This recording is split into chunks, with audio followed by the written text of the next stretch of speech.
জোরে বলতে পারলেন না সুবহানাল্লাহ।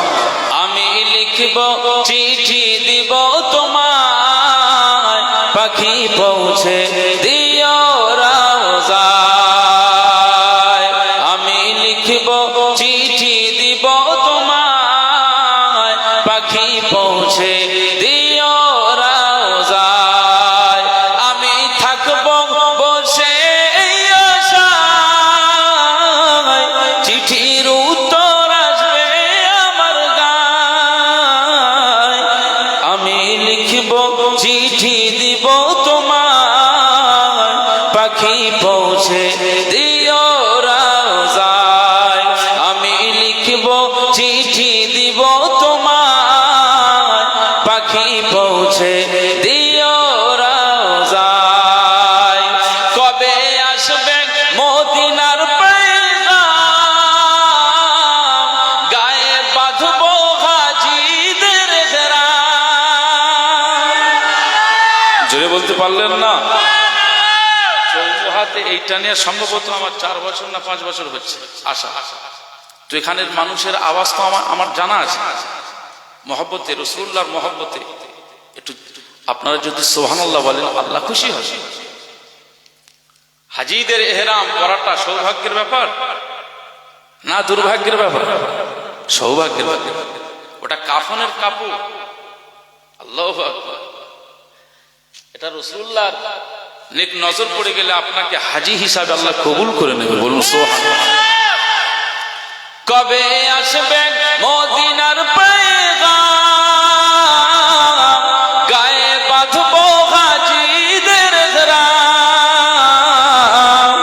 আমি ঘুরব মদিনার চারিপাশ, দু চোখে দেখব সবচেয়ে গুম্বাদ। জোরে বলবেন না? নারে তাকবীর। আমি ঘুরব মদিনার চারিপাশ,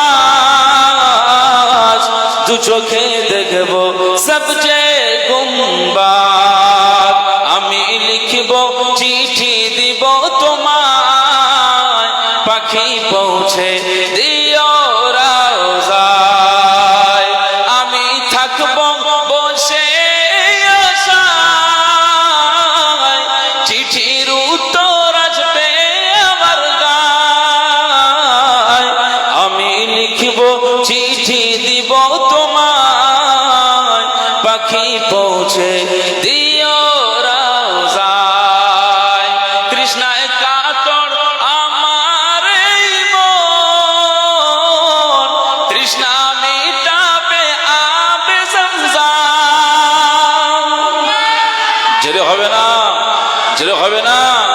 তৃষ্ণায় কাতর আমার এই মন, তৃষ্ণা মেটাবে আবে জমজম।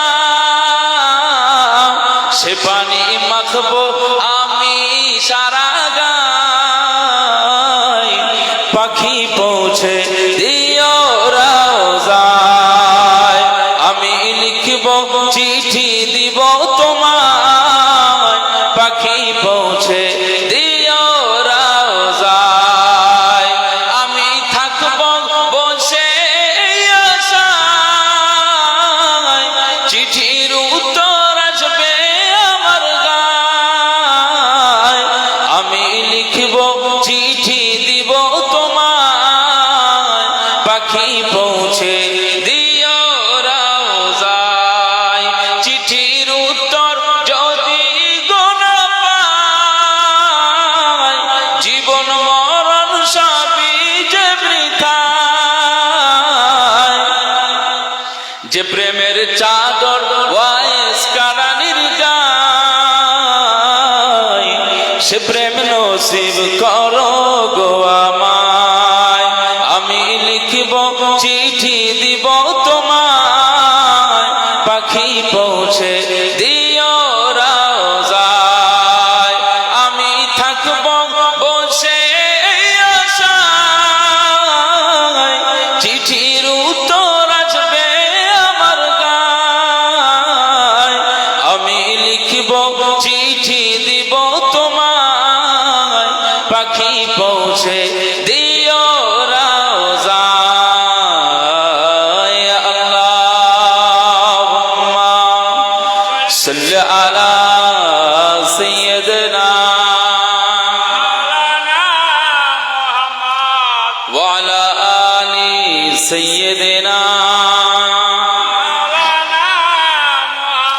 সবাই পড়েন হাসবি রব্বি জাল্লাল্লাহ মা ফি কলবি গায়রুল্লাহ নূর মুহাম্মদ সাল্লাল্লাহ লা ইলাহা ইল্লাল্লাহ হাসবি রব্বি জাল্লাল্লাহ মা ফি কলবি গায়রুল্লাহ নূর মুহাম্মদ সাল্লাল্লাহ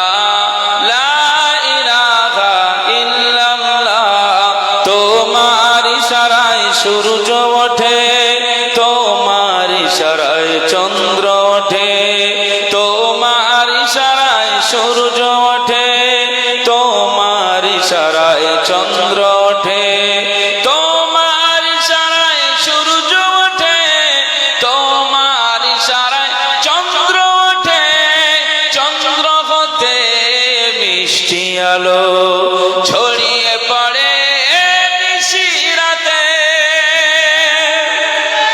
হবে না তুমি মোদের আল্লাহ তাআলা লা ইলাহা ইল্লাল্লাহ হাসবি রব্বি জাল্লাল্লাহ মা ফি কলবি গায়রুল্লাহ নূর মুহাম্মদ সাল্লাল্লাহ লা ইলাহা ইল্লাল্লাহ হাসবি রব্বি জাল্লাল্লাহ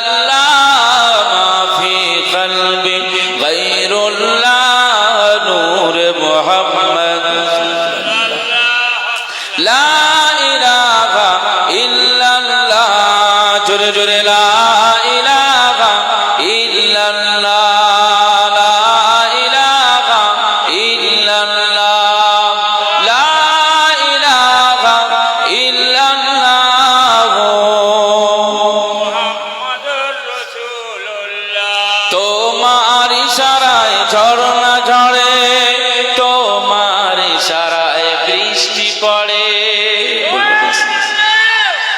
আচ্ছা, আপনাদের কি মনে হচ্ছে যে এই যে ছন্দে ছন্দে যে নাশিদ গুলো গাওয়া হচ্ছে, নাদ গাওয়া হচ্ছে, আপনারা মনে করছেন যে শুধু বক্তব্য দিলেই ওয়াজ? এর মধ্যে তো ওয়াজ লুকিয়ে রয়েছে, ছন্দের মধ্যে কবিতার মধ্যেও তো ওয়াজ, আল্লাহর প্রশংসা লুকিয়ে রয়েছে। কথা বলেন ঠিক কিনা?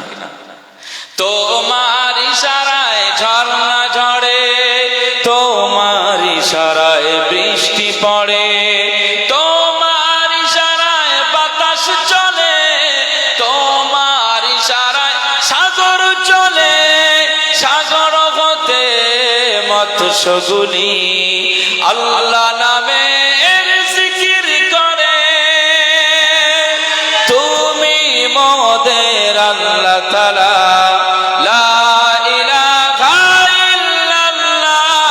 হাসবি রব্বি জাল্লাল্লাহ মা ফি কলবি গায়রুল্লাহ নূর মুহাম্মদ সাল্লাল্লাহ লা ইলাহা ইল্লাল্লাহ হাসবি রব্বি জাল্লাল্লাহ মা ফি কলবি গায়রুল্লাহ নূর মুহাম্মদ লা ইলাহা ইল্লাল্লাহ জোরে জোরে লা ইলাহা ইল্লাল্লাহ লা ইলাহা ইল্লাল্লাহ লা ইলাহা ইল্লাল্লাহ মুহাম্মাদুর রাসূলুল্লাহ আল্লাহুম্মা সাল্লি আলা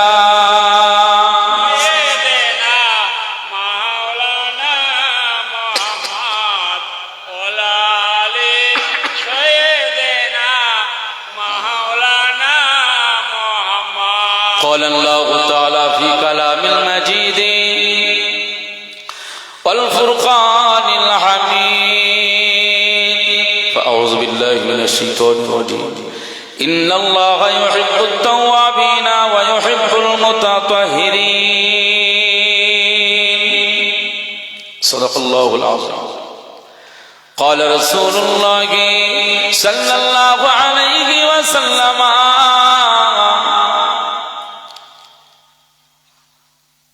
من طال عمره وحسن عمله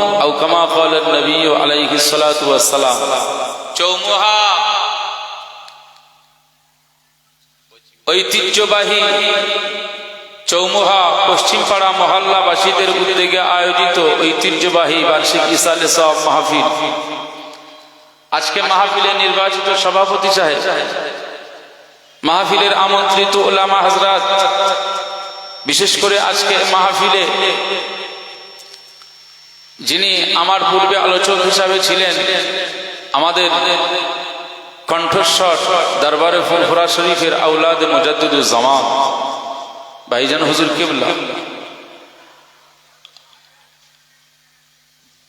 গ্রামের কমিটি সাহেবানগণ, আমার সম্মুখে উপবিষ্ট এই গ্রাম এবং বিভিন্ন জায়গা থেকে আগত সম্মানিত দিনী ভাইরা, সম্মানিত চাচাজিরা, সমবয়স্ক যুবক ভাইরা, স্নেহভাজন মায়ের কলিজার টুকরা সন্তানেরা, পর্দার আড়ালে বসে থাকা ধার্মিকা মা এবং বোনেরা, আল্লাহ পাকের দরবারে শুকরিয়া যে মহান আল্লাহ পাক আমাদের সবাইকে পবিত্রময় শাবান চাঁদের এক রজনীতে আমাদের সবাইকে এই মাহফিলে যুক্ত হওয়ার সুযোগ করে দিয়েছেন। এজন্য রব্বে কারীমের দরবারে আমরা সবাই শুকরিয়া আদা করি। বলুন সকলে আলহামদুলিল্লাহ। জোরে বলতে পারলেন না আলহামদুলিল্লাহ? আপনি আলহামদুলিল্লাহ বললে খুশি হবেন কে? আল্লাহর নাম নিতে কষ্ট হচ্ছে? উচ্চ আওয়াজে বলতে পারলেন না? প্রশংসা করলে আপনি আলহামদুলিল্লাহ বললে খুশি হবেন কে? আল্লাহ। ব্যাস, সারা জীবন প্রশংসা করে যাবে। আপনি গোলাম, আপনি বান্দা, আপনার কাজ হচ্ছে বেশি বেশি প্রশংসা করা। এই জায়গায় আপনি বসতে পারতেন না তিনি যদি না দয়া করতেন। একবার বলবেন না আলহামদুলিল্লাহ? বলবেন না আলহামদুলিল্লাহ?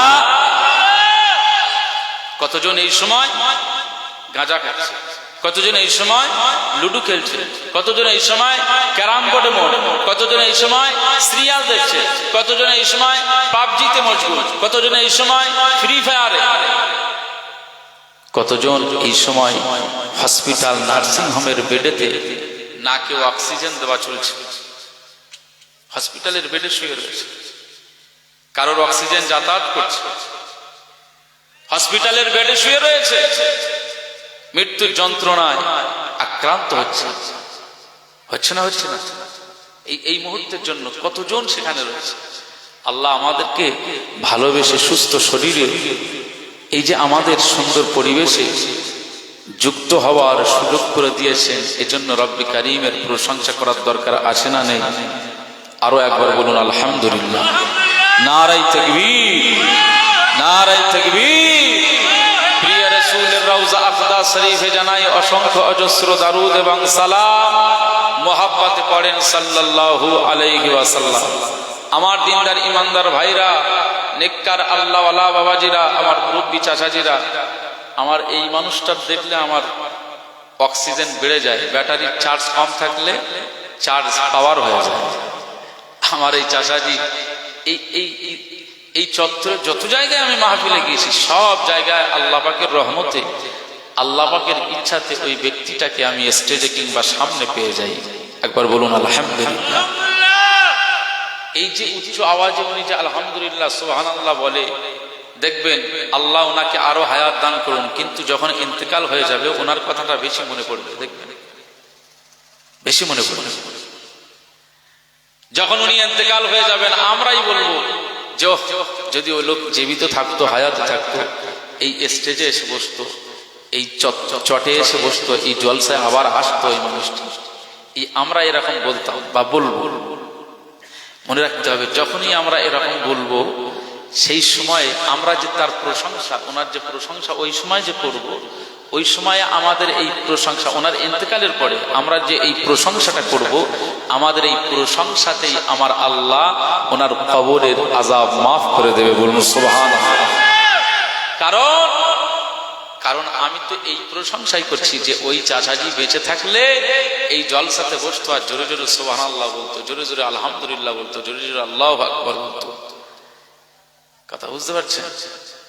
আমাদের এই প্রশংসা গাওয়াটা আল্লাহ খুশি হচ্ছে।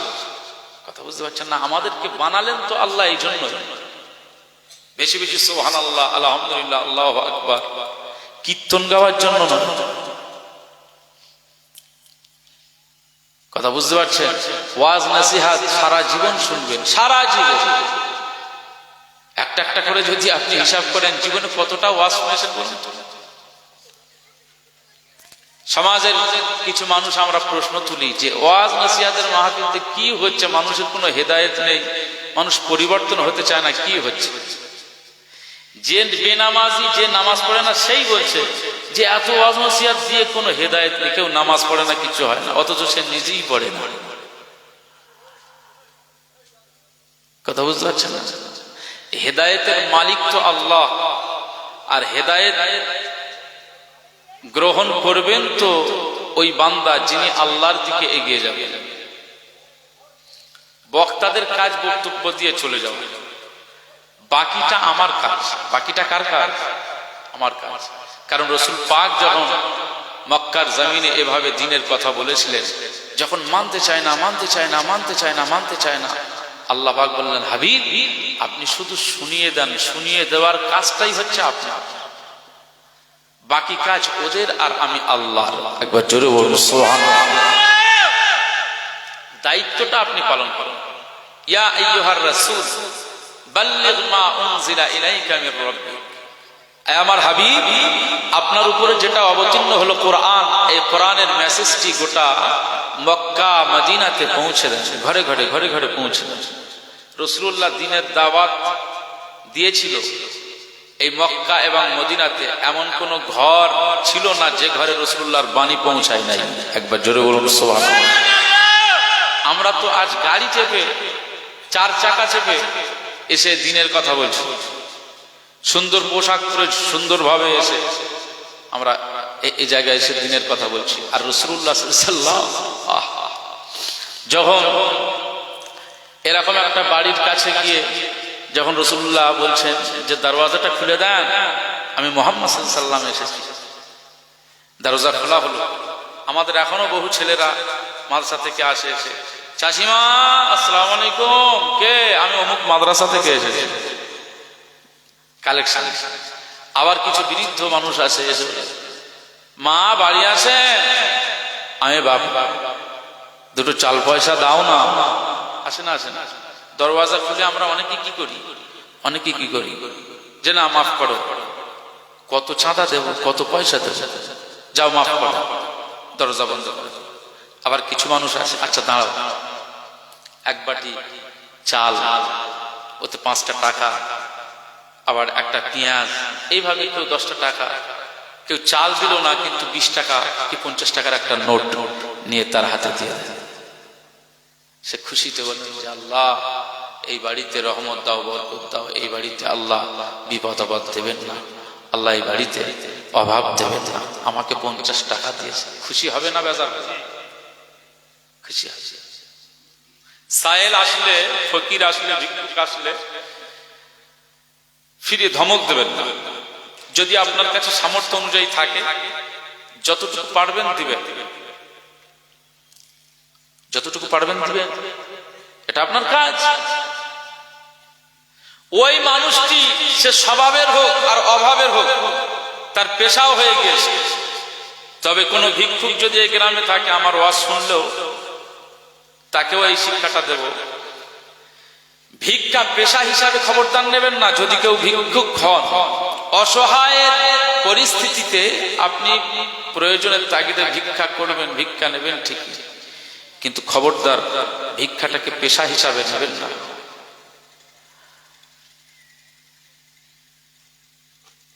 বহু মানুষ এই যে পরের বাড়ির দরওয়াজায় গিয়ে চাওয়াটা, হ্যাঁ, একটা বিবেকবান মানুষ আমার দ্বারাই, যে আপনার দ্বারাই, যে কাজ করে খাবো, খেটে খাবো, রুজি করার জন্য আমার যতটুকু শক্তি ক্ষমতা আছে, আমি দরকারে ফুচকার ব্যবস্থা করব, ব্যবসা করব, ভ্যান চালাবো, কিন্তু ভিক্ষা করবো না, এরকম মানুষ আছে।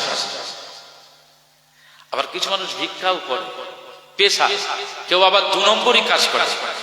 বহু বাসে আমরা চলাফেরা করেছি, যখন ফুরফুরা শরীফে মাদ্রাসাতে পড়াশোনা করতাম, ধর্মতলা থেকে উঠতাম, শিয়ালদার ওইদিকে কিছু বদমাইশ আছে, তারা এমন ভাবে গিয়ে হাত টাত বেঁকিয়ে ভিক্ষা চাইবে, আপনাকে দেখে মনে হবে যে সত্যি দিই, পয়সা দিলেন, ওখান থেকে কন্ডাক্টররাও দেখছেন ওই ভিক্ষা টিকা হয়ে যাবে, এবার জোর করে কন্ডাক্টর ঠেলে দেবে, জানালে দেখা যাচ্ছে দৌড়ে চলে যাবে, কোনো হাতের সমস্যা নেই, পায়ের সমস্যা নেই। এগুলো হচ্ছে দ্বিচারিতা মুনাফিকি, এদের কবরের আযাব মাফ হবে না, আল্লাহ এদের জাহান্নামের আগুন দিয়ে ধ্বংস করে দেবে।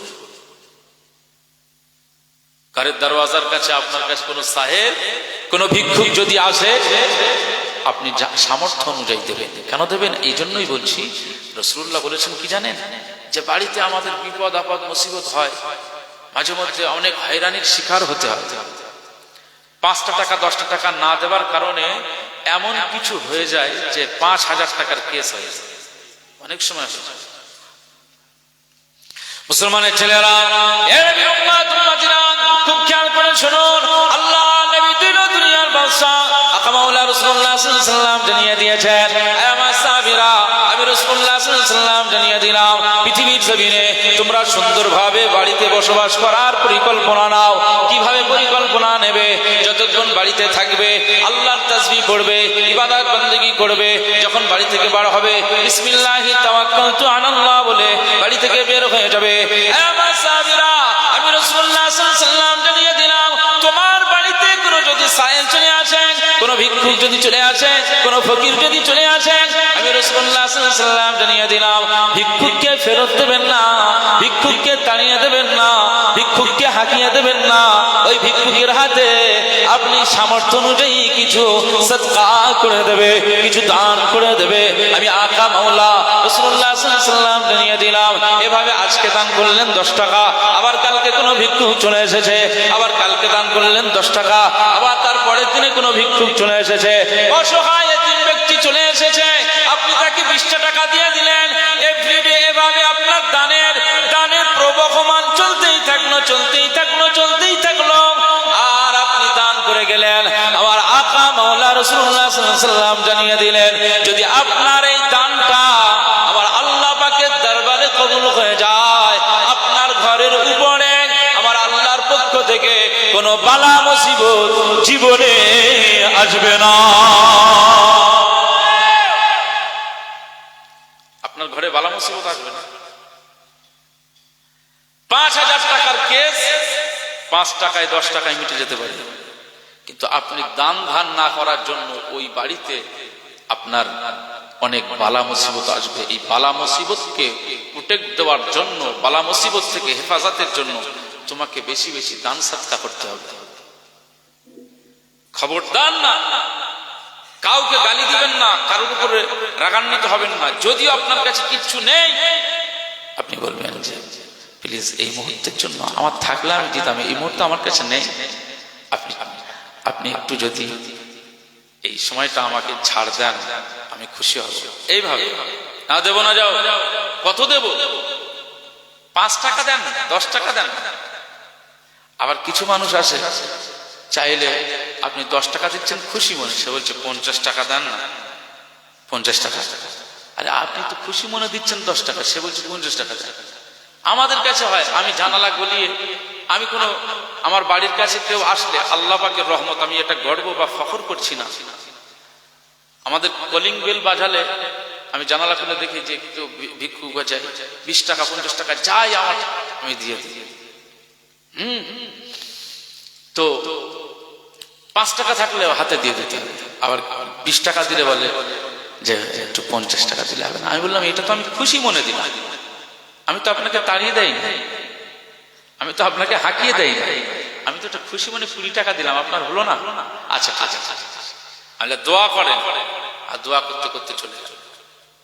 আরে আমরা তো মাইকে মসজিদের মেম্বারে দোয়া চাই, ওই সমস্ত ভিক্ষুকদের দোয়াটাও আমরা আমাদের কাছে বড় মনে করি।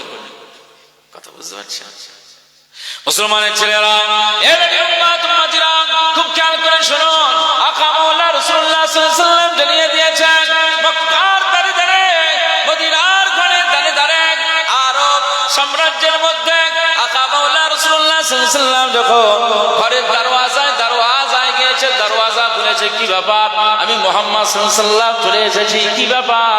না আমি দ্বীনের কালিমা নিয়ে চলে এসেছি, লা ইলাহা ইল্লাল্লাহ মুহাম্মাদুর রাসূলুল্লাহ সাল্লাল্লাহু আলাইহি ওয়াসাল্লাম যখন ঘরের দরওয়াজার কাছে আমি এসেছি, এই কালিমাটা তোমাকে পড়তে হবে।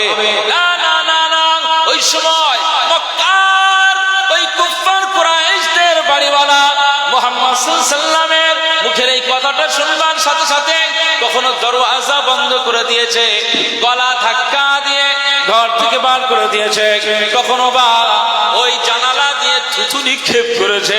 আকা মাওলা রাসূলুল্লাহ সাল্লাল্লাহু আলাইহি ওয়াসাল্লামের নূরানি জিসমে থুথু নিক্ষেপ করেছে। এর উম্মত-উম্মতিরা কখনো বাচ্চাদের দিয়ে ধুলাবালিগুলো নিয়ে মুহাম্মদ সাল্লাল্লাহু আলাইহি ওয়াসাল্লামের গায়ে ছুঁড়ে মেরে দিয়েছে। এর উম্মত-উম্মতিরা খুব খেয়াল করে শুনুন, এরপরেও আমাদের নবী আকা মাওলা রাসূলুল্লাহ সাল্লাল্লাহু আলাইহি ওয়াসাল্লাম দ্বীনের দাওয়াত দিতে পিছু হয় নাই। আমার আকা মাওলা রাসূলুল্লাহ সাল্লাল্লাহু আলাইহি ওয়াসাল্লাম প্রত্যেক ঘরের দরওয়াজায় দরওয়াজায় গিয়ে ধুলো খেলো, গালি খেলো, থুতু নিক্ষেপ খেলো, তারপরেও আমার আল্লাহ পাকের দ্বীনের দাওয়াত দেওয়ার জন্য প্রত্যেকটি দরওয়াজায় দরওয়াজায় হাজির হয়ে গিয়েছে। বলতে পারলেন না? রাসূলুল্লাহ সাল্লাল্লাহু আলাইহি ওয়াসাল্লাম এভাবে দ্বীনের দাওয়াত দিয়েছেন। আচ্ছা, দ্বীনের দাওয়াত দিয়েছেন স্বয়ং রাসূলুল্লাহ সাল্লাল্লাহু আলাইহি ওয়াসাল্লাম, কিন্তু হেদায়েত কি সবার নসিবে জুটেছে? সবার নসিবে জুটেনি। এই যে আমি ওয়াজ নসিহত করছি এখানে, আমাদের অনেকেই বলে তোমাদের ওয়াজ শুনে মানুষ হেদায়েত হয় না। আমি বলি আমরা কি আর সেই এত হতে পারে? আমরা সেই হেদায়েতের মালিক তো আল্লাহ। আমি বলি আমাদের ওয়াজ শুনে যিনি হেদায়েত হওয়ার প্রথম স্থানে দাঁড়াবে তিনি হচ্ছে মাইকওয়ালা ভাই। কথা বুঝতে পারছেন? মাইকওয়ালা ভাই তো সব জায়গায় জলসা শুনে, তাই না? আগে হেদায়েত হওয়ার দরকার তো মাইকওয়ালা ভাই। কথা বুঝতে পারছেন না? তো আপনি রাগ করবেন না ভাই, কথা বুঝতে পারছেন? আমি বলি মাইকওয়ালা ভাই যদি না হয় তার শ্রোতা কি করে হবে? তারা রোজ জলসা শুনছে, আমরা রোজ জলসা করছি। এর মধ্যে অনেকেই আছেন আমার এই ওয়াজ শুনবেন, কিছু মানুষ পালন করবেন আর কিছু মানুষ পালন করবে না, এটা স্বাভাবিক। তবে যার নসিবটা ভালো সে এই জমিনের উপরে ওয়াজ শুনে আমার আল্লাহর জন্য এগিয়ে যাবে, সে পিছবে না, যদি নসিবটা ভালো হয়। আর যদি নসিব মন্দ হয় সে এগিয়ে যাবে না, বরং পিছিয়ে যাবে। যে পিছিয়ে যাবে আমার আল্লাহ তাকে কোনোদিনের জন্য জান্নাতের দিকে এগিয়ে দেবে না, বরং সে পিছিয়ে যাবে, আমার আল্লাহ তাকে ওই শয়তানের দিকে এগিয়ে দেবে, শয়তান তাকে নিয়ে জাহান্নামায় যাবে। কথা বুঝতে পারছেন? এই জন্য খুব সাবধানতা অবলম্বন করে আমাদের চলতে হবে। আমি আজকে কোরআনুল কারীমের একটি আয়াত পড়েছি, একটি আয়াত, ইন্নাল্লাহা ইউহিব্বুত তাওয়াবিনা ওয়া ইউহিব্বুল মুতাতাহহিরিন। এর মধ্যে দুটো কাজ রয়েছে, এই আয়াতের মধ্যে দুইটা কাজ। সবচেয়ে পৃথিবীর ভিতরে আল্লাহ কাদেরকে বেশি ভালোবাসেন? সবচেয়ে বেশি এই আয়াতের মধ্যে আল্লাহ পাক বলছেন ইন্নাল্লাহা ইউহিব্বুত তাওয়াবিন। পৃথিবীর জমিনে আল্লাহ তাদেরকেই বেশি ভালোবাসেন যে পৃথিবীর জমিনে গুনাহ করেছে আর বেশি বেশি আমার আল্লাহ পাকের কাছে তওবা করেছে। একবার জোরে বলুন সুবহানাল্লাহ। তাদেরকেই আমার আল্লাহ বেশি ভালোবাসেন। দুই নম্বরে ওয়া ইউহিব্বুল মুতাতাহহিরিন।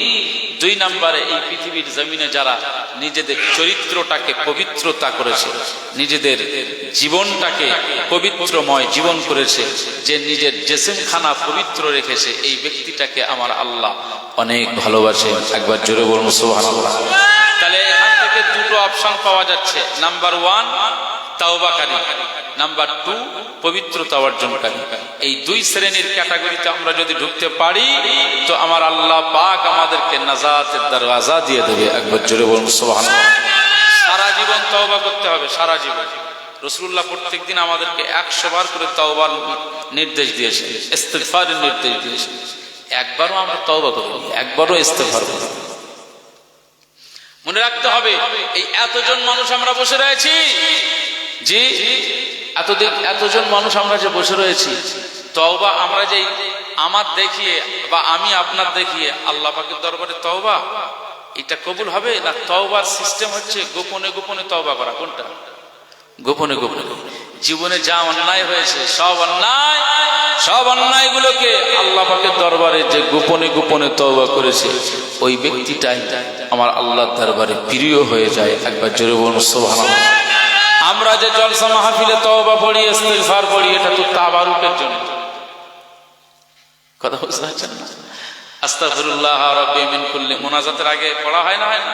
এটা তো তাবারুক হুজুরের জন্য, আসল তওবা। মুসলমানের ছেলেরা, এ নবীর উম্মত উম্মতিরা, খুব খেয়াল করে শুনুন। নবী মুসা আলাইহিস সালামের জামানায় দুর্ভিক্ষ দেখা দিয়েছে। দুর্ভিক্ষ মানে বৃষ্টি নাযিল হয় না, বৃষ্টি হয় না। বৃষ্টি না হওয়ার কারণে এলাকার জমিনগুলো সব শুকিয়ে গিয়েছে, ফসলগুলো সব শুকিয়ে গিয়েছে।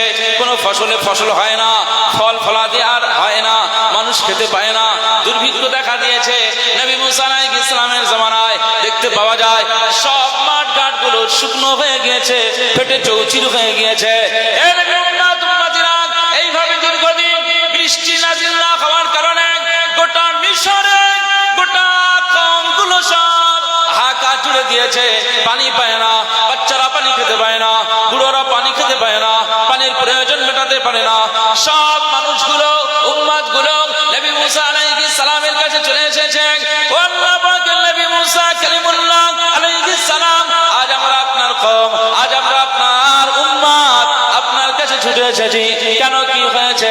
ওই সময় কওমেরা বলতে লাগে, এই নবী মুসা আলাইহিস সালাম, আজ এই আমাদের জমিনটা দেখেন, যে জমিনের উপরে পানির কোনো চিহ্ন পাওয়া যায় না, এই জমিনটা লক্ষ্য করেন, সমস্ত ফল ফলাদিগুলো সব বন্ধ হয়ে গিয়েছে, কোনো ফসল ফলে না। এ আল্লাহ পাকের নবী মুসা আলাইহিস সালাম, আজ আপনার কাছে আমাদের ফরিয়াদ, আপনি যদি একটু আল্লাহর কাছে একটু দোয়া চান, আল্লাহ পাকের দরবারে একটু মুনাজাত করেন, আল্লাহ পাকের কাছে যদি একটু ফরিয়াদ করেন, আমার আল্লাহ পাক আপনার দোয়াকে ফেরত দেবেন না, আপনার ফরিয়াদকে ফেরত দেবেন না। আপনার ফরিয়াদটা আমার আল্লাহ পাক আরশে আজিমে কবুল করে নেবে। জোরে বলতে পারলেন না? ও আল্লাহ নবী মুসা আলাইহিস সালাম, আমরা তো এই সমস্যায় ভুগছি, এই পরিস্থিতিতে আপনি আপনার কওমকে তো ভালোবাসেন, একটু বলেন না, আপনার আল্লাহকে একটু বলেন যাতে আমার আল্লাহ বৃষ্টি নাযিল করে দেয়, দুর্ভিক্ষের হাত থেকে আমরা যেন বেঁচে যাই, নাজাত পেয়ে যাই।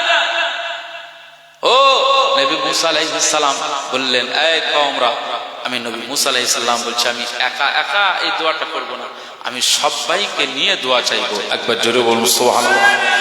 ফাঁকা ময়দান, একটি ময়দান নির্দিষ্ট করো, একটি ময়দান নির্ধারণ করো, সেই ময়দানে আমরা সবাই জড়ো হব, এক জায়গায় জড়ো হব। এক জায়গায় জড়ো হয়ে আল্লাহ পাকের দরবারে সবাই বিনয়ের সাথে কেঁদে কেঁদে দোয়া চাইব। নিশ্চিত এই ফাঁকা ময়দানে আমরা যখন জড়ো হয়ে আল্লাহ পাকের দরবারে দলবদ্ধভাবে জামাত সহকারে যখন আল্লাহ পাকের কাছে দোয়া চাইব, আমার আল্লাহ ফিরিয়ে দেবে না? সব কওমকে এলান করে দাও। এমনকি গোয়াল ঘরের এই ছোট্ট ছোট্ট দুম্বা ছাগলগুলোকে নিয়ে যাওয়া হয়েছিল ওই ময়দানে। সংখ্যাটা ৭০,০০০। কত হাজার? ৭০,০০০। নবী মুসা আলাইহিস সালাম ৭০,০০০ কওমকে, ৭০,০০০ উম্মত উম্মতিদেরকে নিয়ে নবী মুসা আলাইহিস সালাম, আল্লাহ নবী মুসা আলাইহিস সালাম এই কওমকে নিয়ে, এই জাতিকে নিয়ে, এই উম্মত উম্মতিদেরকে নিয়ে ফাঁকা ময়দানে গিয়ে আমার আল্লাহ পাকের দরবারে দোয়া চান, আল্লাহ পাকের দরবারে মুনাজাত করেন, আল্লাহ পাকের দরবারে ফরিয়াদ করেন। সবার চোখে পানি, সব চোখ দিয়ে পানি গড়িয়ে যায়। আল্লাহকে বলেন, আল্লাহ পাক, আমি নবী মুসা আলাইহিস সালাম আজ আমার জাতিকে নিয়ে আল্লাহ আপনার দরবারে দোয়া চাই, আল্লাহ আপনার দরবারে ফরিয়াদ করি।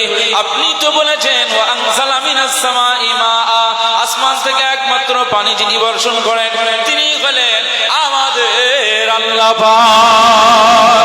মুসলমানের ছেলেরা, এ নবীর উম্মত উম্মতিরা, এই অবস্থায় নবী মুসা আলাইহিস সালাম আল্লাহ পাকের দরবারে ফরিয়াদ করেন, আল্লাহ পাক বৃষ্টি তো একমাত্র আপনি বলেছেন আপনি দিয়ে থাকেন, কবে কোন জায়গায় কোন সময় কোন জায়গায় দিয়ে দেওয়া হবে একমাত্র ইউনাজিলুল গায়সা মিনাল গায়স, কোথায় বৃষ্টি হবে, কবে বৃষ্টি হবে, কতটুকু বৃষ্টি হবে, এই সব কিছু তথ্য তো একমাত্র আল্লাহ আপনি ছাড়া আর কেউ জানেন না। ও রব্বুল আলামিন আল্লাহ পাক, আমি নবী মুসা আলাইহিস সালাম আজ আমার কওমকে নিয়ে এই ময়দানে গিয়েছে। যুবকদেরকে দেখেন, যুবকরা হাজির হয়ে গিয়েছে। বৃদ্ধদেরকে দেখেন, বৃদ্ধরা হাজির হয়ে গিয়েছে। বয়স্ক মা বোনেরা হাজির হয়ে গিয়েছে। মেয়েরা কুমারীরা সব হাজির হয়ে গিয়েছে। পশু পাখিগুলো সব হাজির হয়ে গিয়েছে। দুর্ভিক্ষটা আপনি দূর করে দিন। এভাবে যত বেশি দোয়া চান আমার আল্লাহ পাক দোয়া কবুল করেন না। দোয়া কবুলিয়াতের পরিবর্তে আমার আল্লাহ পাক তাপমাত্রা আরো বাড়িয়ে দেন। যতটা উত্তপ্ত পরিবেশ ছিল আরো উত্তপ্ত হচ্ছে। যত দোয়া চাচ্ছেন তত কি হচ্ছে? কথা বুঝতে পারছেন? আরো তাপ বেড়ে যাচ্ছে, আবহাওয়া আরো গরম হচ্ছে। আপনারা শুনছেন নবী মুসা আলাইহিস সালাম যত বেশি দোয়া চান তাপমাত্রা আরো বাড়তেছে, ঠান্ডা হবে আরো বাড়ছে। নবী মুসা আলাইহিস সালামের উম্মতরা বলছেন, হুজুর আল্লাহ নবী মুসা আলাইহিস সালাম আপনি দোয়া চাইছেন, আরো তো তাপমাত্রা প্রখর হচ্ছে, সূর্যের তাপমাত্রা আরো প্রখর হচ্ছে। বৃষ্টি হওয়ার বদলে তো আরো বেশি দেখছি যে আমাদের জমিনটা আরো উত্তপ্ত হয়ে যাচ্ছে, দাঁড়াতে পারছি না। কি ব্যাপার একটু আল্লাহকে জিজ্ঞেস করেন না। আল্লাহ নবী মুসা আলাইহিস সালাম আল্লাহ পাকের দরবারে বলছেন, আল্লাহ পাক, ও রব্বুল আলামিন, আল্লাহ পাক, আমি নবী মুসা আলাইহিস সালাম আপনি কি আমার উপরে রাগান্বিত হয়েছেন? আমার কওমের উপরে রাগান্বিত হয়েছেন? দোয়া চাইছি কবুল হয় না, তো কবুল করছেন না, কি ব্যাপার? আল্লাহ পাক দোয়া কবুলিয়াতের বদলে পরিবর্তে জমিন আরো উত্তপ্ত হয়, এর রহস্যটা কি একটু বলবেন আল্লাহ? সবচাইতে আপনারা ওয়াজ নসিহত শুনেছেন, আপনাদের এটা জানা বা জেনেছেন যে পৃথিবীর জমিনে নবী মুসা আলাইহিস সালাম একমাত্র নবী মুসা আলাইহিস সালামকে আল্লাহ এই ক্ষমতাটা দিয়েছিলেন, এই মুজিজা দিয়েছিলেন যে উনি দুনিয়ার জমিন থেকে সরাসরি স্বয়ং রব্বে কারীমের সাথে উনি কথা বলতেন। একবার জোরে বলুন সুবহানাল্লাহ। এইটা আর কেউ বলতেন না, স্বয়ং আল্লাহ পাকের সাথে নবী মুসা আলাইহিস সালাম কথা বলার সুযোগ পেয়েছেন। এজন্য কাল্লামাল্লাহু মুসা, আল্লাহ পাক নবী মুসা আলাইহিস সালাম কোরআনের ভাষা, এজন্য কালিমুল্লাহ বলা হয়। কালিম মানে হচ্ছে কি বক্তা, বক্তা নবী মুসা আলাইহিস সালামকে কালিমুল্লাহ বলা হয়। মুসলমানের ছেলেরা, এর উম্মত উম্মতিরা খুব খেয়াল করে শুনুন। আল্লাহ নবী মুসা আলাইহিস সালাম এই সময় আল্লাহ পাকের দরবারে যখন ফরিয়াদ করলেন, আল্লাহ পাক আপনি কেন আমার দোয়া কবুল করেন না, আমার কওমের দোয়াকে কবুল করেন না? আরো বেশি উত্তপ্ত হয়, দোয়া কেন কবুল হয় না? এই অবস্থায় আল্লাহ পাকের কাছে যখন প্রশ্ন ছুড়ে দিলেন, আমার আল্লাহ পাক জবাব দিয়ে বললেন, হে নবী মুসা আলাইহিস সালাম, আমি আল্লাহ পাক জানিয়ে দিলাম তুমি তোমার এই কওমদেরকে নিয়ে যতই দোয়া চাও না কেন, যতই তুমি দোয়া চাও না কেন, আমি আল্লাহ পাক তোমার এবং তোমার এই কওমের দোয়া আমি আল্লাহ কবুল করব না। নবী মুসা আলাইহিস সালাম ঝরঝর করে কেঁদে ফেললেন। আল্লাহ কবুল করবে না আল্লাহ পাক, কি হবে? আমাদের বাঁচাবে কে? আল্লাহ পাক বলছেন কবুল হবে না। মুসলমানের ছেলেরা, এর উম্মত উম্মতিরা খুব খেয়াল করে শুনুন। এই অবস্থায় নবী মুসা আলাইহিস সালাম আল্লাহ পাককে বলতে লাগলেন, আল্লাহ পাক কেন কবুল হবে না? কি জন্য, কি কারণে একটু বলেন। সময় আল্লাহ পাক বললেন, হে নবী মুসা আলাইহিস সালাম, আমি আল্লাহ পাক জানিয়ে দিলাম, হে নবী মুসা আলাইহিস সালাম, আমি আল্লাহ পাক জানিয়ে দিলাম আপনার এই যে কওমকে নিয়ে ফাঁকা ময়দানে যে আমি আল্লাহ পাকের দরবারে দোয়া চান, অবশ্যই আপনাদের দোয়াটা আমি ফিরিয়ে দিতে পারি না, আমি আল্লাহ পাক ফিরিয়ে দিতে পারি না, আমি আল্লাহ পাক রিটার্ন করতে পারি না, আমি আপনাদের কথা শুনবো না, এটা হয় না। কারণ আমি আল্লাহ পাক কোরআনুল কারীমে জানিয়ে দিয়েছি, উদউনি আস্তাজিব লাকুম। পৃথিবীর কোন বান্দা বান্দি যখন আমি আল্লাহ পাকের দরবারে ভিক্ষা চায়, ভিক্ষা চেয়ে নেয়, ভিক্ষা যখন চায়, তারা যখন দোয়া করে, তারা যখন মুনাজাত করে, তাদের চোখ দিয়ে যখন পানি গড়িয়ে যায়, আমি আল্লাহ পাক থাকতে পারি না, আমি আল্লাহ পাক থাকতে পারি না। হে নবী মুসা আলাইহিস সালাম, আমি আল্লাহ পাক জানিয়ে দিলাম পৃথিবীর কোন বান্দা বান্দি যখন আমি আল্লাহ পাকের দরবারে দুটো হাত উঠিয়ে চোখের পানি ফেলে যখন আমি আল্লাহ পাকের দিকে তাকিয়ে দোয়া চাই, পাক তার দোয়াটাকে আরশে আজিমের মহত্তম দরবারে কবুল করে নি। জোরে বলতে পারলেন না? কেউ যখন দোয়া চায় তার দোয়া আমি আল্লাহ কবুল করে নি, কিন্তু কবুল হচ্ছে না, এর পিছনে একটি রহস্য লুকিয়ে রয়েছে। এর ভিতরে একটি রহস্য আছে, আর যার ফলে দোয়াটা কবুল করে দেয়। কেন?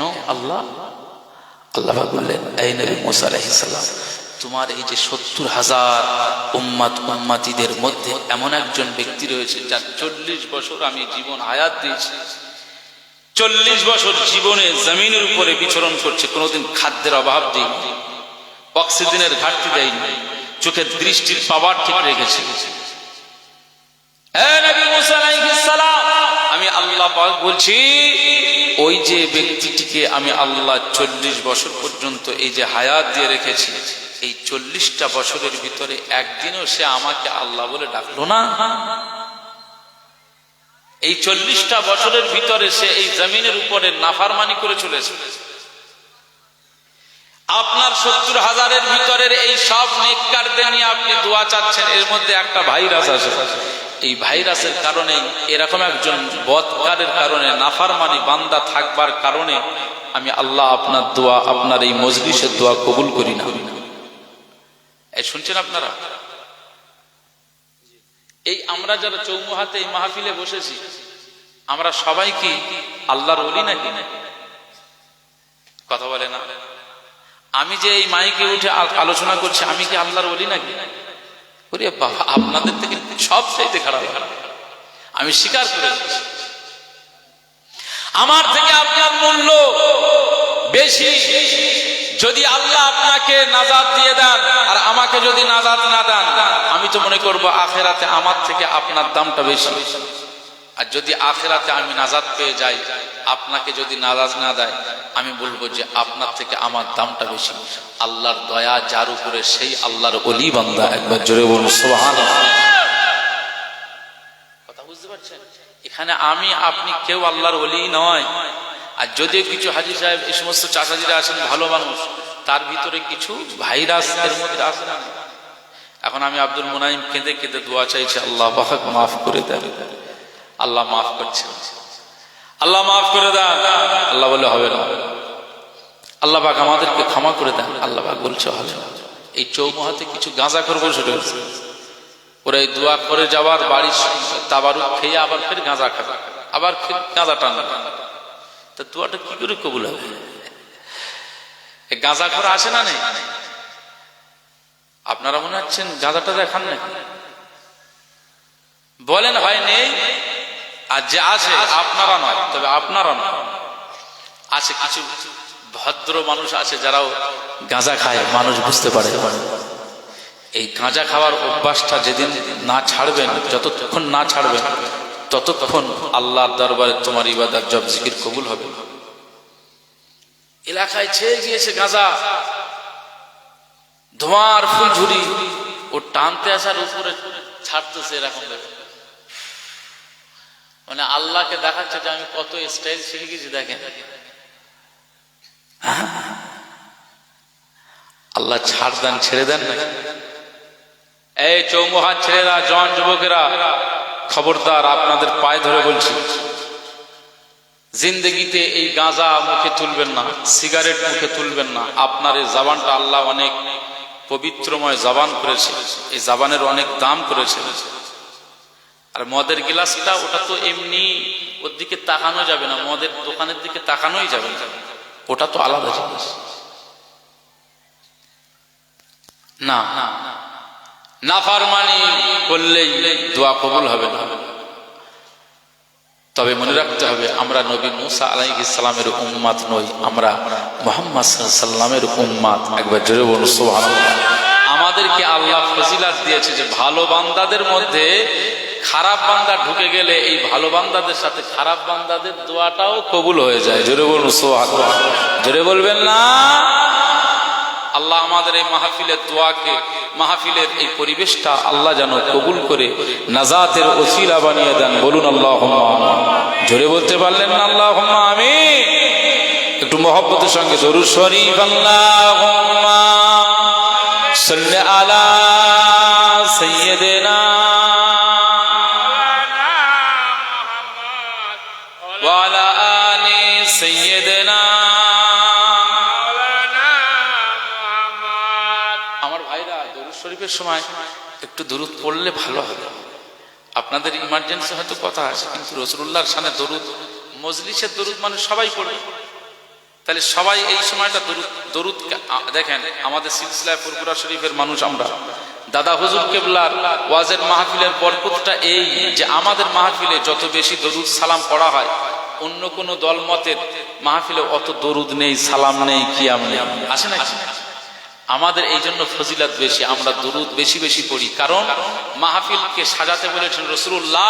এই লাইট টাইট এটা তো এখনকার আধুনিক যুগের, কিন্তু আকা মাওলা রাসূলুল্লাহ সাল্লাল্লাহু আলাইহি ওয়াসাল্লাম বলেছেন, তোমরা ওয়াজের মাহফিল, জান্নাতি মাহফিল সাজাবে এই কামলিওয়ালা তোমাদের হাবিবুল্লাহর দরুদ শরীফ পড়ে পড়ে। একবার জোরে বলুন সুবহান। যত বেশি দরুদ পড়বে জান্নাতি পরিবেশটা তত বেশি সৌন্দর্য হবে। একবার জোরে বলুন সুবহান। একটু মহব্বতে প্রাণ উজাড় করে দরুদ শরীফ। আল্লাহুম্মা সাল্লি আলা সাইয়্যিদিনা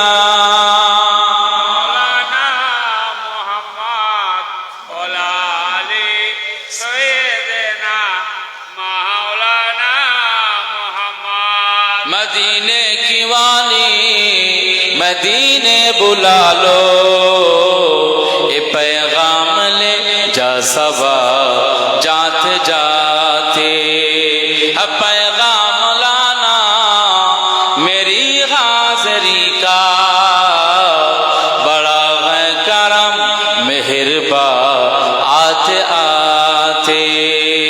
मदीने की वाली मदीने बुला लो, ए पैगाम ले जा सबा जाते जाते, पैगाम लाना मेरी हाज़री का, बड़ा है करम मेहरबा आते आते। तेरे दर पे आओ मैं बनकर सवाली, रहे सामने तेरे रौज़े की जाली।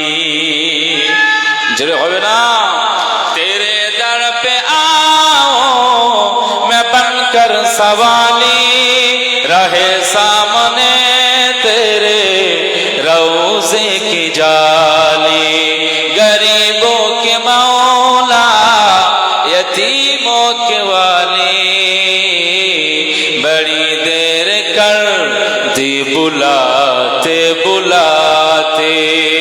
मदीने के वाली मदीने बुला लो, पैगाम ले जा सबा जाते जाते, पैगाम लाना मेरी हाज़री का, बड़ा है करम मेहरबा आते आते। मैं तेरी शफ़ाअत पे कुर्बान जाऊं, मैं क्यों ना तेरे दर पे दामन बिछाओ। मैं तेरी शफ़ाअत पे कुर्बान जाऊं, मैं क्यों ना तेरे दर पे दामन बिछाओ। तेरे हाथ तख्ते नहीं कमली वाले, करम के खजाने लुटाते लुटाते।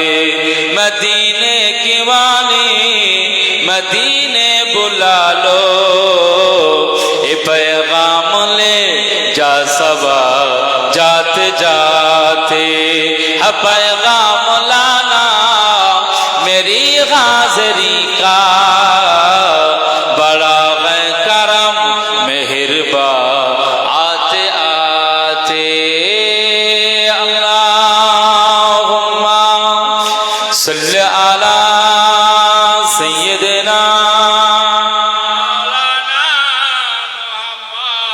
ওয়ালা আলি সাইয়্যিদিনা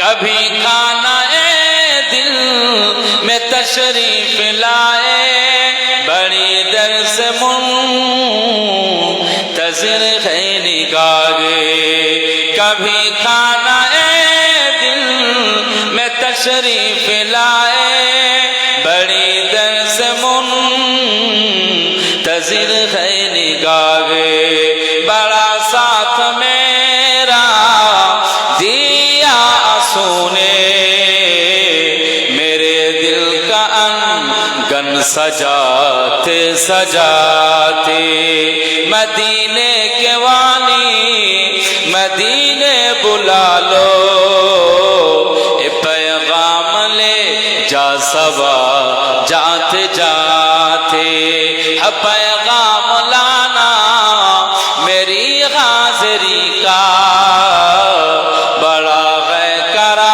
मेहरबा आते आते निगाहों में हो सब जे गुंबद के जलवे लबों पर हो तेरी इनायत के नगमे सब रोज गुजरे नियाज़ी के आका तेरा जिक्र अनवर सुनाते सुनाते मदीने की वाली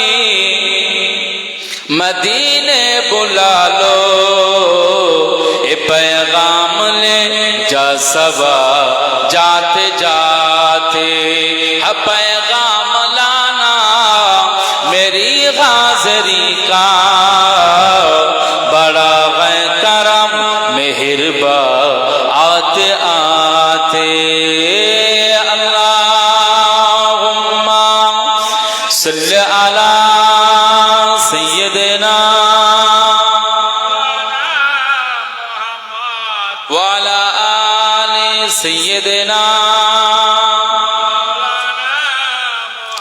আমার দিনদার ইমানদার ভাইরা নেককার আল্লাহওয়ালা বাবাজিরা আমার মুরব্বী চাচাজিরা তওবা করতে হবে গোপনে গোপনে যা কিছু করেছেন সব কিছু আল্লাহর কাছে বলুন আল্লাহ ক্ষমা করে দেবেন এটা গোপনের ব্যাপার তওবাকারীকে আল্লাহ পছন্দ করেন এক নাম্বার পয়েন্ট এটা আমি বলছিলাম নবী মুসা আলাইহিস সালামকে আল্লাহ পাক বলছেন তোমার এই যে ৭০,০০০-এর ভিতরে একজন ভাইরাস আছে ৪০ বছর সে জীবন যাপন করতেছে সারা জীবনটাই নাফরমানি করলো একবারও আমি আল্লাহকে আল্লাহ বলল না আজকে যে নাফরমানি করেছে সে এই দলভুক্ত হয়েছে এর মধ্যে ঢুকে পড়েছে এই ব্যক্তিটার জন্যই আমি আল্লাহ তোমাদের দোয়াকে কবুল করি না ওই নাফরমানি বান্দাকে এই এর মধ্যে থেকে বার করে দেয় যদি বার করে দোয়া চান দোয়া কবুল হবে একবার জোরে বলুন সুবহানাল্লাহ নবী মুসা আলাইহিস সালাম এলান করলেন সব জাতিকে লক্ষ্য করে বললেন এই ৭০,০০০ কওমের মধ্যে কে আছো নাফরমানি ৪০ বছর জিন্দেগি করছো আমার আল্লাহর জমিনের উপরে শুধু গুনাহ আর গুনাহ করে চলছো কে গুনাহগার আছো বার হয়ে যাও যার ফলে আজকে আমাদের দোয়া কবুল হয় না যার কারণে আজকে আমাদের এই জমিনটা ফেটে যাচ্ছে আকাশ থেকে বৃষ্টি নাজিল হয় না আল্লাহ পাক যদি বৃষ্টি নাজিল না করেন আমরা মারা যাব এই তোমার কারণে সব মারা যাবে বাচ্চা বাচ্চা শিশুগুলো কষ্ট পাচ্ছে পানি পায় না এই কম এই ৭০,০০০ দলের মধ্যে কে আছো নাফরমানি বান্দা গুনাহগার বান্দা বেরিয়ে যাও মুসলমানের ছেলেরা এ নবীর উম্মত উম্মতিরা খুব খেয়াল করে শুনুন এই সময় ওই যে নাফরমানি বান্দাটা গুনাহগার বান্দাটা ভিতরে ছিল উনি ভাবছেন হয়তো কেউ পার হয়ে যাবে না না কেউ যখন পার হতে চায় না কেউ যখন ওই দলের মধ্যে থেকে পার হতে চায় না এই অবস্থায় নাফরমানি গুনাহগার বান্দাটা বুঝতে পেরেছে নিশ্চয়ই আমি সারা জীবনটা আমার আল্লাহ পাকের নাফরমানি করে চলেছি এই জমিনের উপরে আমি আল্লাহকে আল্লাহ বলে ডাকি নাই আমি আল্লাহর জন্য ইবাদত বندگی করি নাই আমি আল্লাহ পাকের জন্য জিকির করি নাই এই অবস্থায় ওই নাফরমানি গুনাহগার বান্দাটা আল্লাহ পাকের ওই গুনাহগার বান্দাটা উনি ভাবলেন আমি এই দলের মধ্যে থাকবো না আমার কারণে আজ বাচ্চাগুলো মরে যাবে আমার কারণে বৃদ্ধরা কষ্ট পাচ্ছে আমার কারণে 70,000 মানুষগুলো কষ্ট পায়, আমি কাউকে কষ্ট দিতে চাই না, কাউকে আমি এভাবে যন্ত্রণা দিতে চাই না। না, এখান থেকে বার হয়ে যায়, ওরা নাজাত পাক, ওরা শান্তিতে থাকুক, ওরা আল্লাহর পক্ষ থেকে রহমত পেয়ে যাক। আমি নাফরমানি বান্দা এই দল থেকে বেরিয়ে যায়, আর আমি যদি বেরিয়ে যাই তাহলে নিশ্চয়ই এরা নাজাত পেয়ে যাবে। মনে মনে এই চিন্তাটা হচ্ছে, কি কথা, আমার একলার জন্য এরা সব কষ্ট পাবে কেন? এখান থেকে বেরিয়ে যাই, সিদ্ধান্ত নিচ্ছে যে আমি বেরিয়ে যাই। আবার পরক্ষণেই মনে হচ্ছে যে যদি আমি বেরিয়ে যাই তাহলে সব মানুষগুলো, নবী মুসা আলাইহিস সালাম সহ সব মানুষগুলো, এলাকাবাসীরা সব জানতে পারবে যে এ তো খুব ভালোই জন্তু, হ্যাঁ, এ তো চিনে ফেলবে আমার। ধরেন এই যে এখন সব সাইকেল গুলো রয়েছে, এখন সাইকেল এখান থেকে আউট হয়ে গেছে, এখন যার সাইকেল তার মনে হচ্ছে যে আমি এখানে জলসা, রাত হয়ে যাচ্ছে, বাড়িতে চলে যাই। এখন ওই যে জায়গায় গিয়ে দেখছে যে খুঁটির গোড়ায় যে কারেন্ট পোস্টের গায়ে লাগানো ছিল সাইকেল, খুঁজে পাই, তাহলে সাইকেলটা আউট হয়ে গেছে, এদের সাইকেল চুরি হয়ে গেছে। এখন সাইকেল চুরি হয়ে গেছে, বাদু রোড সব চলে গেল, দৌড়ে চলে গেল, কেউ বাইক নিয়ে চলে গেল, গিয়ে দেখছেন যে হ্যাঁ, ওই সাইকেলটা নিয়ে একদম পুরো আপনার আন্দোলিয়ার মধ্যে দিয়ে বেরিয়ে যাচ্ছে, এই মহেশগদির ওইদিকে। যদি ধরা পড়ে যায় ওই চোরটা, এখানে যদি ওই চোরটাকে এই ছেলেগুলো ধরে এখানে নিয়ে আসে, এই যতজন মানুষ আমরা বসে রয়েছি, চোরটাকে কি খুব আদর করে দুলাভাই বলে ডাকবে নাকি? দুলাভাই বলে ডাকবে? ওর পিঠে কুলো বাঁধতে হবে তো,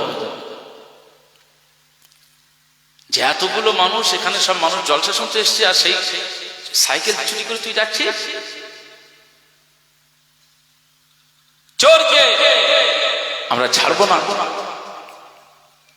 এখন ওর মনে হচ্ছে যে আমি যদি এখান থেকে বার হয়ে যাই, এই জায়গা থেকে বার হয়ে যাই, তাহলে সবাই আমার চিনে ফেলবে, হয় তারা আমার অপমান করবে, না হয় আমার সবার কেলানি খেতে হবে, অসম্মানিত হওয়াও যাবে, ভিতরে রয়ে বার হয় না, বার হতে চায় না। মুসলমানের ছেলেরা, খুব খেয়াল করে শুনুন, এই সময় নবী মুসা আলাইহিস সালামের কওমের মধ্যে থেকে, উম্মতদের মধ্যে থেকে ওই নাফরমানি বান্দাটা, নাফরমানি গুনাহগার উম্মতকে আমার আল্লাহ পাকের ওই বান্দাটি 70,000 মানুষদের মধ্যে থেকে আমার ওই নাফরমানি বান্দাটি কাছে যে কাপড়টা ছিল মুড়ি দিয়ে দিলেন, চেহারা ঢেকে দিলেন, চেহারা ঢেকে নিয়ে আমার আল্লাহ পাকের দরবারে ফরিয়াদ করলেন, দুটো হাত উঠিয়ে। 70,000-এর ভিতর থেকে উনি গোপনে আমার আল্লাহ পাকের দরবারে ফরিয়াদ করে, আল্লাহ পাক 70,000-এর মধ্যে থেকে আমি একজন নাফরমানি, আজ আমার কারণে আপনি দোয়া কবুল করেন না, আমার কারণে আজ আপনি এতগুলো মানুষকে কষ্ট দিচ্ছেন, আমার জন্য দোয়া কবুল হয় না, আমি কত গুনাহগার, কত নাফরমানি আল্লাহ। এখন আপনি আমাকে এখান থেকে বার করে দেওয়ার নির্দেশ দিয়েছেন। নবী মুসা আলাইহিস সালাম বার হতে বললেন, কিন্তু কেউ বার হয় না। এর মাঝখানে আমি তো গুনাহগার, আমি তো বার হতে চাই না, আমি যদি বার হয়ে যাই তাহলে এলাকাবাসীদের কাছে আমি পরিচিত হয়ে যাব, আমি গুনাহগার বলে ওরা আমাকে চিনে নেবে, আমাকে অপমানিত করতে পারে, ওরা আমাকে মারধর করতে পারে, ওরা আমাকে যন্ত্রণা দিতে পারে। আল্লাহ পাক আজকে আমি এই দলের মধ্যে থেকে আপনার দরবারে আমি তওবা করি, আমি গুনাহ মাফ চাই, আমি তওবা করি, আমি গুনাহ মাফ চাই। 40 বছর ধরে আপনি আমার খাওয়া দিয়েছেন, আমার রিজিক দিয়েছেন, আমার অক্সিজেন দিয়েছেন, আমার চলাফেরার ক্ষমতা দিয়েছেন, এই সব কিছু নাফরমানি করার পরও যদি দিতে পারেন, এখন তো আমি ক্ষমা চাই, এখন কেন দোয়া কবুল করবেন না, এখন কেন আমার দোয়াটা মঞ্জুর করবেন না? এই সময় আল্লাহ পাকের ওই বান্দাটি যখন গোপনে রুমাল মুড়ি দিয়ে আমার আল্লাহ পাকের দরবারে তওবা করেন, আমার আল্লাহ পাক ওই তওবাকারীর তওবাকে কবুল করে না। চলে বলতে পারলেন না?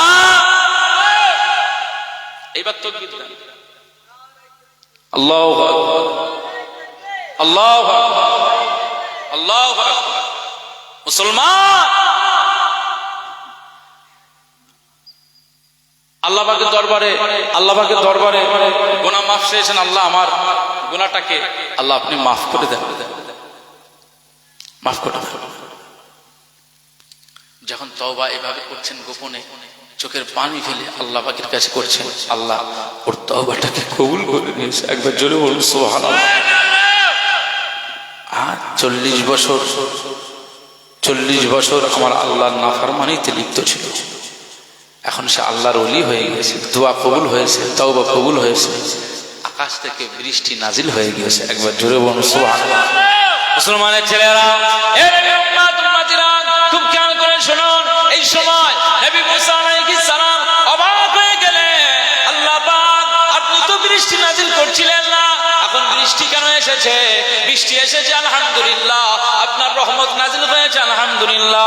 সবাই আলহামদুলিল্লাহ পড়ে, সব 70,000 মানুষগুলো সব আলহামদুলিল্লাহ বলে চিৎকার দেয়, গোটা মাঠ ময়দানটা আলহামদুলিল্লাহর জিকিরে মশগুল হয়ে যায়। নবী মুসা আলাইহিস সালাম আমার আল্লাহ পাকের দরবারে ফরিয়াদ করেন, আল্লাহ পাক এতক্ষণ আপনি তো বৃষ্টি দেন নাই, এখন কেন বৃষ্টি দিয়েছেন? কিন্তু আল্লাহ আপনি তো শর্ত করেছিলেন যে একজন নাফরমানি বান্দা রয়েছে, ওই নাফরমানি বান্দাকে এই দলের মধ্যে থেকে না বার করে দিলে বৃষ্টি নাজিল হবে না, দোয়া কবুল হবে না, মুনাজাত মঞ্জুর হবে না। ও রব্বুল আলামিন আল্লাহ পাক, আমি নবী মুসা আলাইহিস সালাম আপনার দরবারে জিজ্ঞাসা করি, আল্লাহ পাক আপনি তো আজকে আমাদের এই দোয়াটা কবুল করেছেন, এখন এই দলের মধ্যে থেকে আপনি তো কোন নাফরমানি বান্দা তো বের হয়ে যায় নাই, কিন্তু আপনি বৃষ্টি নাজিল করেছেন, ব্যাপারটাকে আপনি রহমত দিয়েছেন, কি ব্যাপার? এই সময় আল্লাহ পাক বলেছিলেন, হে নবী মুসা আলাইহিস সালাম আমি আল্লাহ পাক জানিয়ে দিলাম যে বান্দার কারণে তোমাদের দোয়া কবুল হচ্ছিল না, যে বান্দার কারণে তোমাদের মুনাজাত কবুল হচ্ছিল না, যে বান্দার কারণে তোমাদের ফরিয়াদটা আমি আল্লাহ পাক মেনে নিচ্ছিলাম না, হে নবী মুসা আলাইহিস সালাম আমি আল্লাহ পাক জানিয়ে দিলাম আজকে যে বান্দার কারণে আমি বৃষ্টি নাজিল করছিলাম না, ওই বান্দার কারণে আমি আল্লাহ আজ আসমান থেকে বৃষ্টি নাজিল করে দিলাম।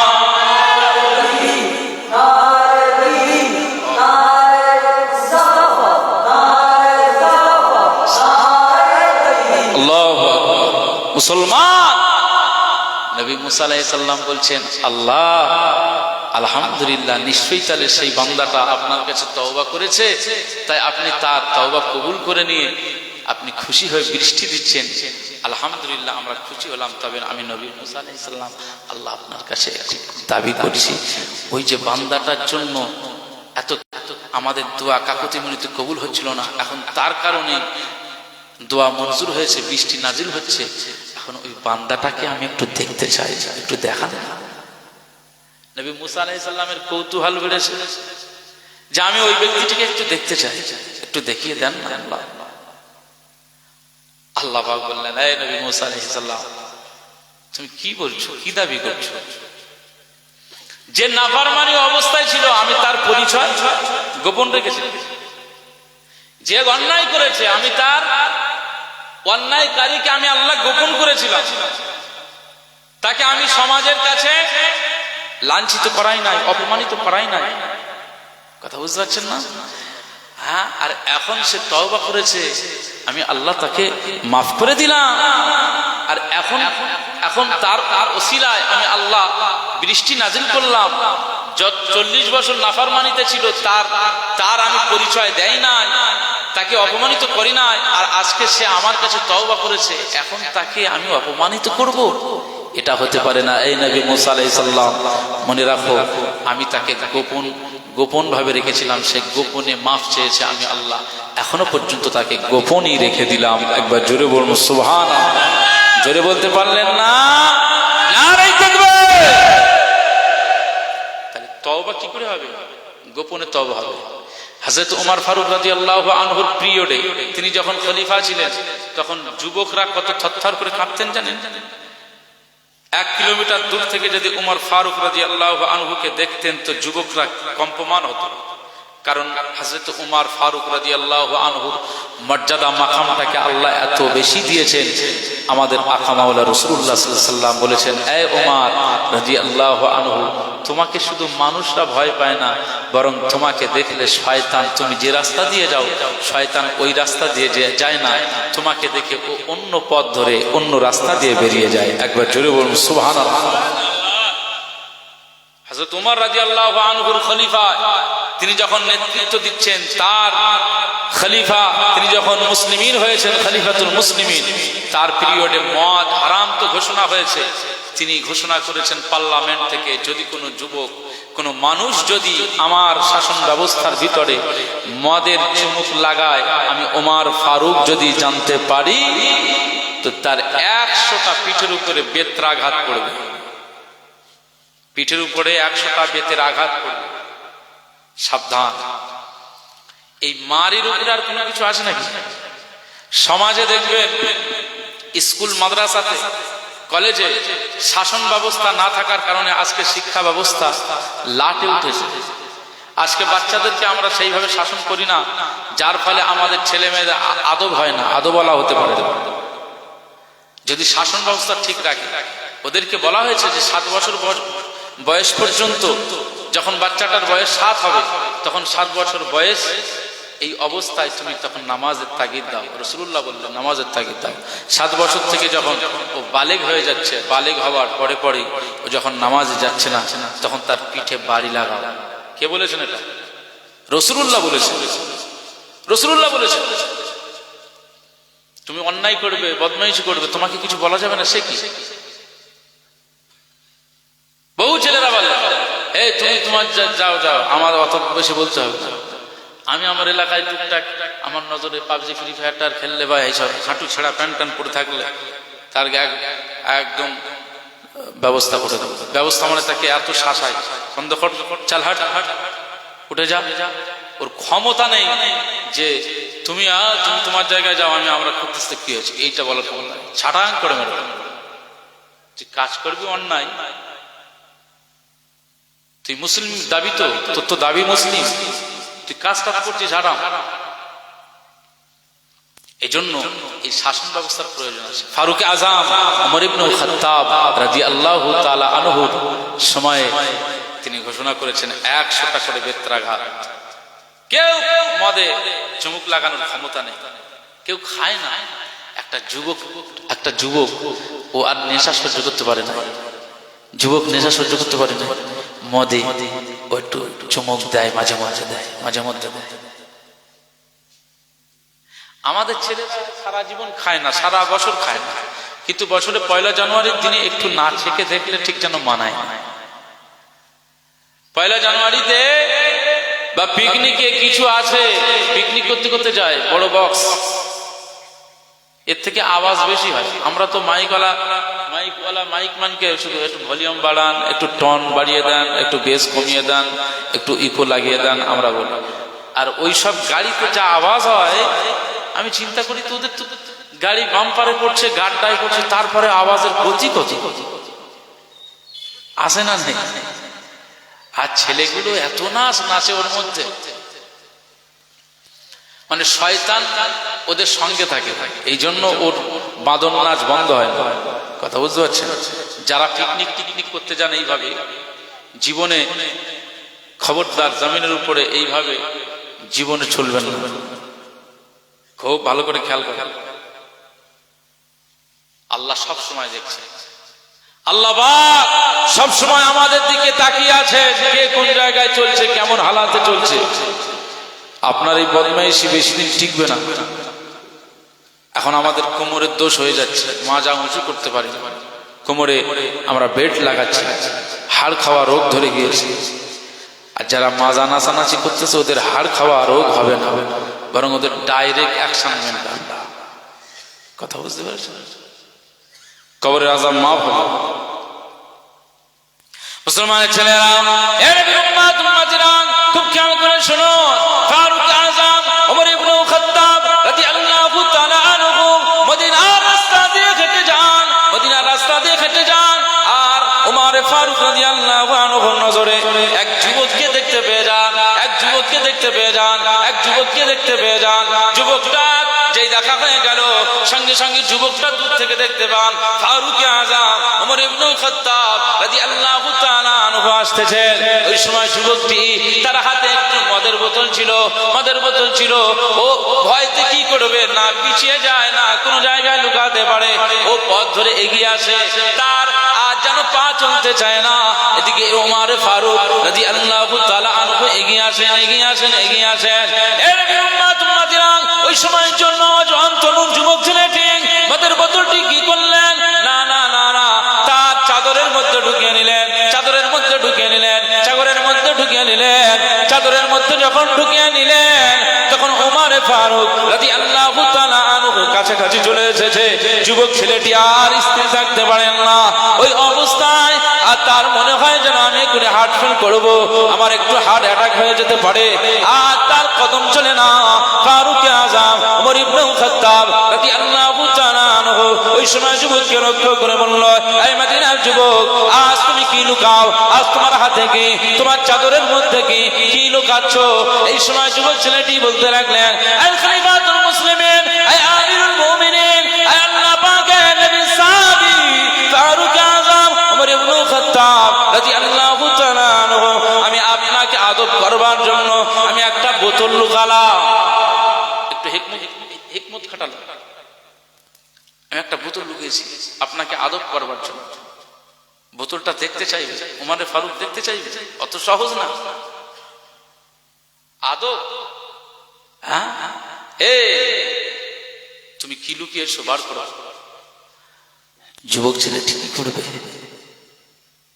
যুবক ছেলেটি ওই মুহূর্তের জন্য ওমর ফারুক রাদিয়াল্লাহু আনহুর জিজ্ঞাসার আগ পর্যন্ত আল্লাহকে শুধু বলছেন, আল্লাহ, এই মদের বোতলটা আপনি তো মুহূর্তের মধ্যেই কোন ফায়াকুন, কোন বললেই তো সঙ্গে সঙ্গে সেটা হয়। আল্লাহ শুধু কোন বলেন আর কি হয়, যেটা ইচ্ছা করেন সেটাই হয়। আল্লাহ পাক জীবনে ওমর ফারুক হুজুরের সামনে আমাকে অপমানিত করে, আমি যুবক, আজ এইটা আমি আমার মন থেকে মেনে নিতে পারছি না। আল্লাহ, আমরা ভদ্র সমাজের ছেলে, খলিফাতুল মুসলিমিন জানে, কিন্তু এরপরেও আজকে আমি যে নেশাখোর মাতাল বলে পরিচয় হয়ে যাব, শুধু পরিচয়ে অপমানিত নয়, বরং তার শাসন ব্যবস্থা খুব কড়া। আল্লাহ সহ্য করতে পারবো না। আল্লাহ, আল্লাহ পাক, আপনি তো সব কিছু পারেন, সব পারেন। আপনি এই মদের বোতলটাকে একটু সিরকা করে দিতে পারেন না? সিরকা, মনে রাখবেন, সিরকা খেতে রাসূলুল্লাহ অনেক ভালোবাসতেন। একবার জোরে বলুন সুবহানাল্লাহ। সিরকা হচ্ছেন খাজুরের রস, খাজুর ভিজিয়ে খাজুরের শরবত, এটাকে সিরকা বলা হয় আরবে। এই সিরকার অনেক মূল্য আছে এবং সিরকা খেলে আপনার শরীরের অনেক রোগ শোক থেকে হেফাজত থাকবে। সিরকা খেলে শক্তি, পাওয়ার, এনার্জি বাড়ে, শরীরের দুর্বলতা কমে যায়, স্বাস্থ্য ভালো হয়। এই খাজুর আপনি টুকরো টুকরো টুকরো টুকরো করবেন, খাজুর, ভালো খাজুর কিনবেন, টুকরো টুকরো টুকরো টুকরো করবেন, ওটাকে টুকরো টুকরো করে আপনি গ্লাসে ভিজিয়ে দেবেন রাতের বেলা। পরের দিন সকালবেলা ওই সিরকাটা আপনি খাবেন, ওই ভেজানো খাজুরের এটা খাবেন, এতে আপনার শরীর স্বাস্থ্য অনেক ভালো হবে। এই জন্য রাসূলুল্লাহ ইফতারি করতেন খাজুর দিয়ে। একবার জোরে বলুন সুবহানাল্লাহ। খাজুরের মধ্যে প্রোটিন আছে, খাজুরের মধ্যে অনেক ভিটামিন আছে, আপনার শরীরের যেগুলো প্রয়োজন আছে খাজুর দিয়ে ইফতারি করলে ওই প্রয়োজনের ঘাটতিগুলো মিটিয়ে দেয়, ঘাটতিগুলো আল্লাহ মিটিয়ে দেয়। এই জন্য সারাদিন না খাওয়াতে শরীরের দুর্বলতা লাগে, কিন্তু ইফতারির সময় একটা খাজুর খাবেন, চাঙ্গা হয়ে যাবেন। একবার জোরে বলুন সুবহানাল্লাহ। খাজুরের অনেক বড়। মুসলমানের ছেলেরা, খুব খেয়াল করে শোনো, এই সময় যুবক ছেলেটি ওমর ফারুক রাদিয়াল্লাহু তাআলা আনহুর সামনে তিনি কি করবেন? ইতস্ততবোধ, তিনি তো জানেন না যে এটা আমি বললাম আল্লাহ পাকে সিরকা হয়ে যাও, আল্লাহ পাক আমার এই মদের বোতলটা সিরকা করে দেন।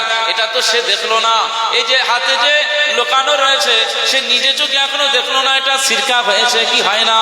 কিন্তু আমার আল্লাহ পাকের দরবারে গোপনে গোপনে তওবা করে নিল, আল্লাহ পাক আমি মদ মাঝে মধ্যে খাই, কিন্তু আর আমি খাবো না, আমি তওবা করছি, গোপনে গোপনে আমি তওবা করছি, আমি গোপনে গোপনে মনে মনে আজ জমিনের উপরে ওমর ফারুক হুজুরের সামনে আমি তওবা করতেছি।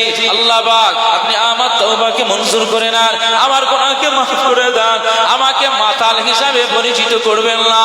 আল্লাহ পাক এই দুনিয়ার জমিনে ফারুক আযম ওমর ইবনে খাত্তাব রাদিয়াল্লাহু তাআলা আনহু খলিফার সামনে আমাকে লজ্জিত করবেন না। আল্লাহ পাক আপনি সব কিছু পারেন, আজকের এই মদের বোতলটা আপনি সিরকা বানিয়ে দেন, মদের বোতলটা আপনি খাজুরের শরবত বানিয়ে দেন। এর উম্মত উম্মতিরা খুব খেয়াল করে শুনুন, এই অবস্থায় আমার আল্লাহ পাক কি না পারে, আমার আল্লাহ পাক সব পারে। যুবক ছেলেটির দোয়াটা আল্লাহ পাকের দরবারে কবুল হয়ে যায়, যুবক ছেলের তওবাটা আল্লাহ পাকের দরবারে কবুল হয়ে যায়। এর উম্মত উম্মতিরা আমার আল্লাহ পাক বলেন আত্তাইবু, আমার আল্লাহ পাকের হাবিব বলেন আত্তাইবু মিনাজ যামবি কামান লা যামবা লাহু।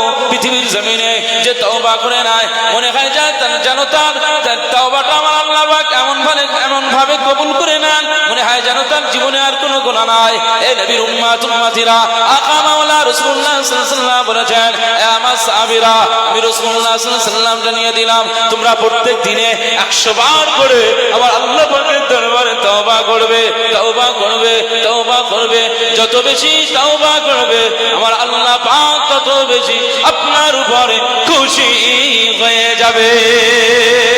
মুসলমানের ছেলেরা, এর উম্মত উম্মতিরা খুব খেয়াল করে শুনুন, এই অবস্থায় যুবক ছেলেটি আমার আল্লাহ পাকের দরবারে তওবা করেছেন, আল্লাহ তওবা কবুল করেছেন। এই সময় যুবক ছেলেটি ফারুক আযম ওমর ইবনে খাত্তাব রাদিয়াল্লাহু তাআলা আনহু যখন বললেন বোতলটা বার করো, তোমার বোতলটা কেমন একটু দেখে নেই।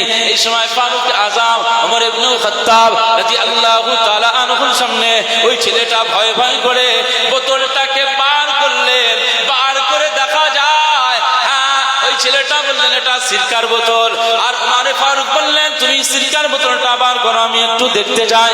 যুবক ছেলেটি যখন চাদরের মধ্যে থেকে ওই বোতলটা বার করে দেখালেন, আমার আল্লাহ পাক মুহূর্তের মধ্যে মদের বোতলটাকে চেঞ্জ করে দিয়ে ওমর ফারুকের সামনে আমার আল্লাহ সিরকার বোতল করে দিয়েছে।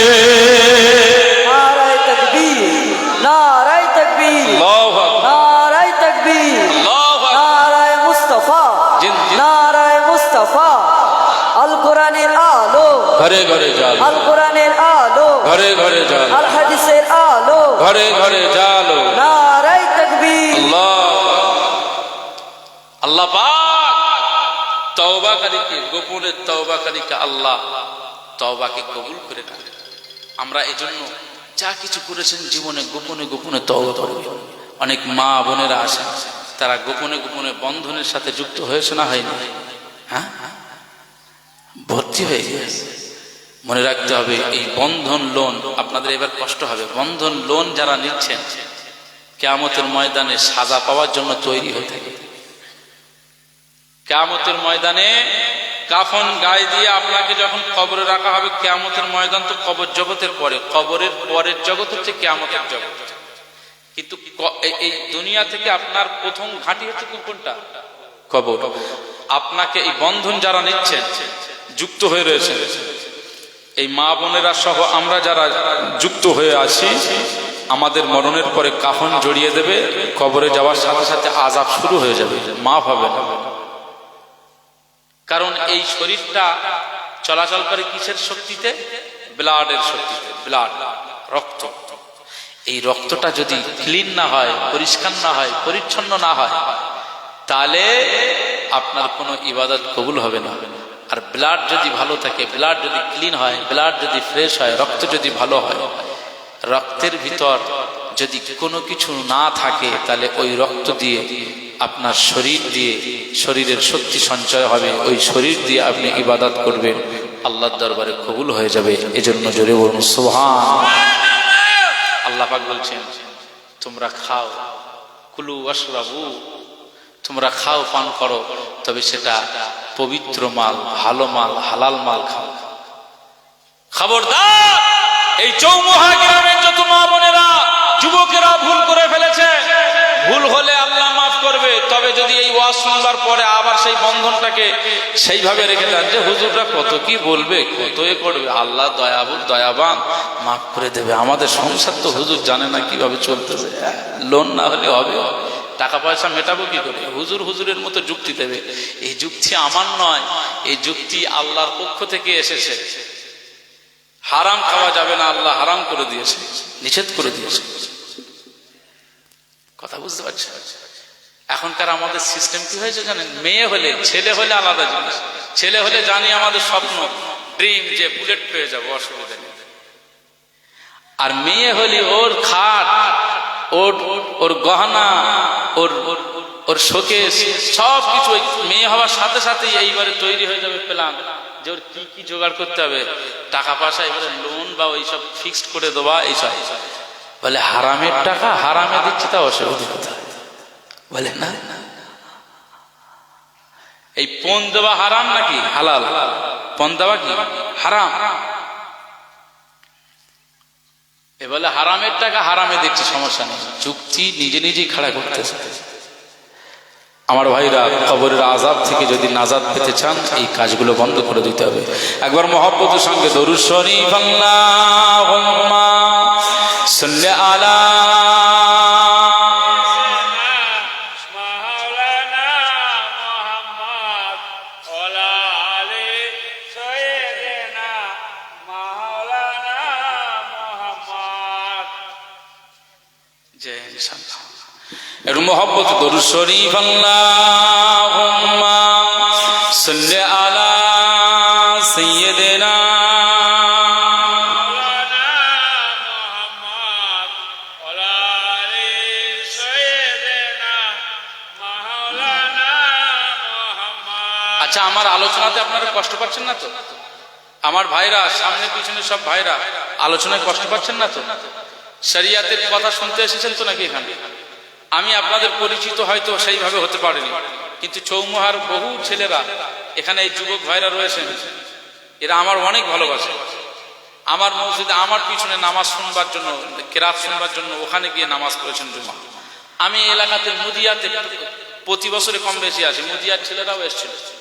মুদিয়ার ওই পাশটা থেকে সেই মাছি ভাঙাতে মাহফিল করছি, এখানকার কয়েকটা ছেলে সেখানে ওয়াজ শুনতে গেছে। এত ভালোবাসা, এই ভালোবাসাটা আমি তো আল্লাহ আলেম ওলামাদের প্রতি যে এই যে ভালোবাসা, আল্লাহ যেন কবুল করে না, বলুন আল্লাহুম্মা।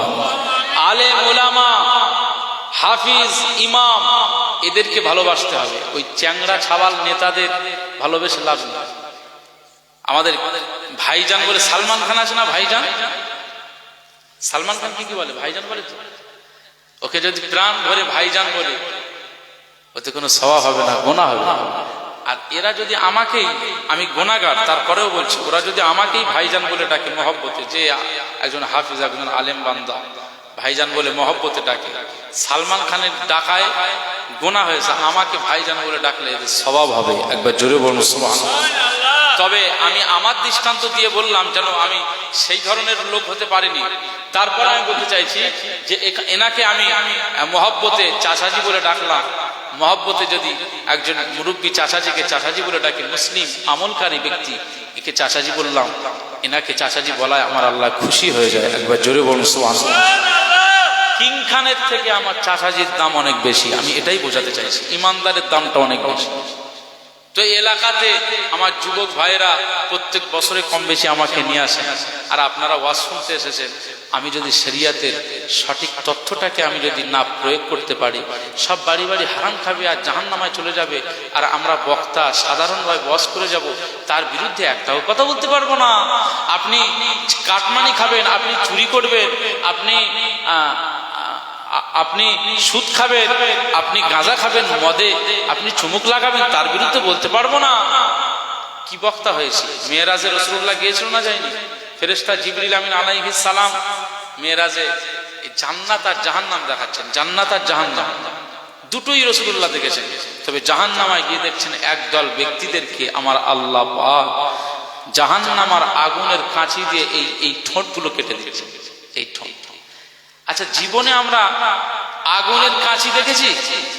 আমরা সেলুনে চুল কাটতে যাই, জীবনে এখন মেশিনে চুল কাটা যাচ্ছে, কিন্তু আগুনের কোনো কাঁচি আমরা দেখেছি? এ তো লোহার তৈরি করা কাছে, সেলুনে চুল কাটছে, ঘুমছে, ছিটে আসছে।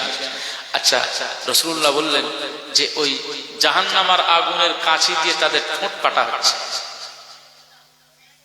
জাহান্নামার আগুনের কাঁচি দিয়ে যদি ঠোঁট কাটা হয় তার পরিস্থিতিটা কি হবে, সহ্য করতে পারবে?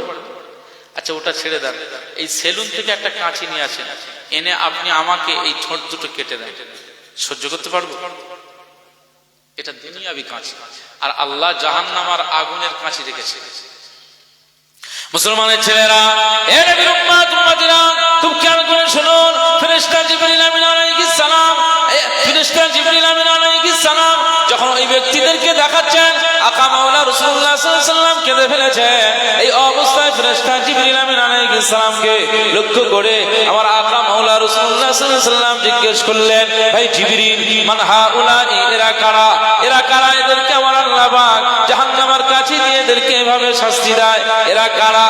এই সময় ফেরেশতা জিবরিল আমিন আলাইহিস সালাম আকা মাওলা রাসূলুল্লাহ সাল্লাল্লাহু আলাইহি ওয়াসাল্লামকে লক্ষ্য করে বললেন, ইয়া রাসূলুল্লাহ, ইয়া হাবিবাল্লাহ, এই যে জাহান্নামের আগুনের কাঁচি দিয়ে তাদের ঠোঁটটা কেটে দেওয়া হয়, এই ব্যক্তিগুলো আপনার উম্মত হবে, আর আপনার উম্মতের মধ্যে একদল বক্তা হবে যারা দুনিয়ার জমিনে ইয়াকুলুনা মা লা ইয়াফালুন, তারা মানুষের কাছে বক্তব্য দেয় অথচ সে নিজে আমল করে না, নিজে সে কাজ করে না। ইয়াকরাউনা কিতাবাল্লাহ, তারা কিতাব থেকে কিতাব পড়াশোনা করে কিন্তু সেই মোতাবেক জীবন যাপন করতে পারে না। ইয়া রাসূলুল্লাহ, ইয়া হাবিবাল্লাহ, আপনার উম্মতের মধ্যে থেকে যে সমস্ত বক্তাগুলো শুধু ওয়াজ করে গিয়েছে কিন্তু ওয়াজ অনুযায়ী নিজে আমল করে নাই, নিজে ইবাদত করে নাই, নিজে জিকির ফিকির করে নাই, আমার আল্লাহ পাক এই বক্তাদের উপরে এত নারাজ হয়ে গিয়েছে, আমার আল্লাহ পাক এদেরকে জাহান্নামের আগুনের কাঁচি দিয়ে এদের ঠোঁটগুলো কেটে নেওয়া হচ্ছে, আমার আল্লাহ পাক এই শাস্তিটা দিয়ে দেবে। এরা যতদিন জাহান্নামে থাকবে আমার আল্লাহ এদের শাস্তিটা এইভাবে দিয়ে দেবে। চৌমুহার গ্রামের মানুষগুলো শুনে নেন, আজ আমি আব্দুল মুনাইম, আজ আমি বক্তা হিসাবে এসেছি। বক্তা হওয়াতে আমি যে খুব খুশি রয়েছি তা নয়, আমার কাজ হচ্ছে বক্তব্য দেওয়া ঠিকই, কিন্তু আমার আখিরাতের চিন্তাটা রয়ে গিয়েছে। আমার আখিরাতে আল্লাহ নাজাত দেবে না, আমার আল্লাহ পাক জাহান্নামের কাছে দিয়ে ঠোঁটটাকে কেটে দেবে। সেইভাবে কি আমল করতে পারছি, সেইভাবে কি ইবাদত করতে পারছি? আজকে আপনাদের খিদমতে ওয়াজ করতে এসেছি।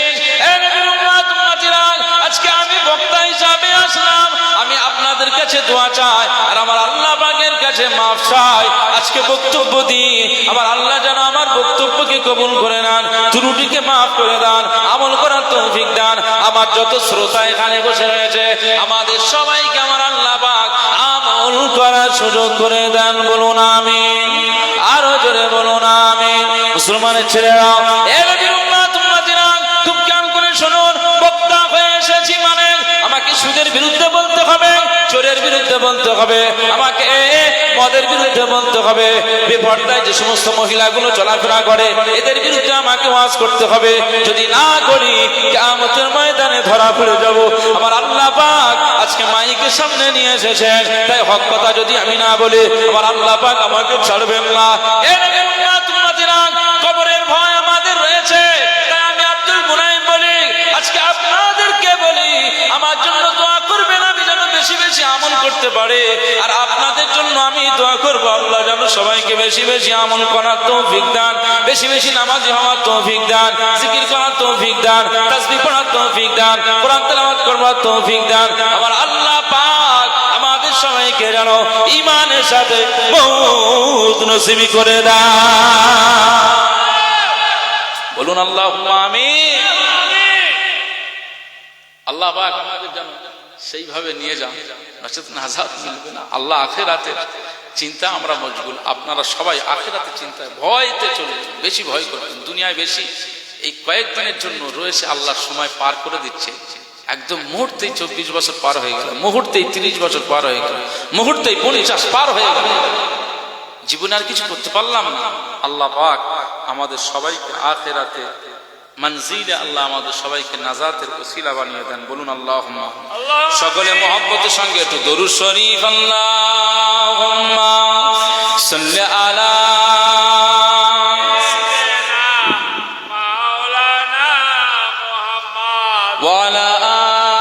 सैयदना या नबी नजर करम फरमाना, या नबी नजर करम फरमाना, ऐ हसनैन के नाना, ऐ हसनैन के नाना, या नबी नजर करम फरमाना, या नबी नजर करम फरमाना, ऐ हसनैन के नाना, ऐ हसनैन के नाना, ज़हरा पाक के सदक़े हमको तैबा में बुलाना, ऐ हसनैन के नाना, ऐ हसनैन के नाना, ऐ हसनैन के नाना, ऐ हसनैन के नाना, आपके दर का हूँ मैं भिखारी, आप है मेरे दाता। बोलबेन ना सुभान अल्लाह, जेरे হবে না। आपके दर का हूँ मैं भिखारी, आप है मेरे दाता, सारे रिश्ते नातों से है प्यारा अपना नाता, आप तो है आता है जिनको सबकी लाज निभाना, सबकी लाज निभाना, ऐ हसनैन के नाना, ऐ हसनैन के नाना, या नबी नजर करम फरमाना, या नबी नजर करम फरमाना, ऐ हसनैन के नाना, ऐ हसनैन के नाना, ज़हरा पाक के सदक़े हमको तैबा में बुलाना, ऐ हसनैन के नाना, ऐ हसनैन के नाना, अल्लाहुम्मा सल्ली अला मौलाना मोहम्मद वाला आली सैयदना, मौलाना मोहम्मद बेसाया है लेकिन दो जग पर है आपका साया, अर्श मुअल्ला बना मुगल्ला, दीद करब ने बुलाया। जरे बोलबेन ना नाराय तकबीर। बेसाया है लेकिन दो जग पर है आपका साया, अर्श मुअल्ला बना मुगल्ला, दीद करब ने बुलाया, हशर तलक ना होगा किसी का, हशर तलक ना होगा किसी का, ऐसा आना जाना, ऐसा आना जाना, ऐ हसनैन के नाना, ऐ हसनैन के नाना, या नबी नजर करम फरमाना, या नबी नजर करम फरमाना, ऐ हसनैन के नाना, ऐ हसनैन के नाना,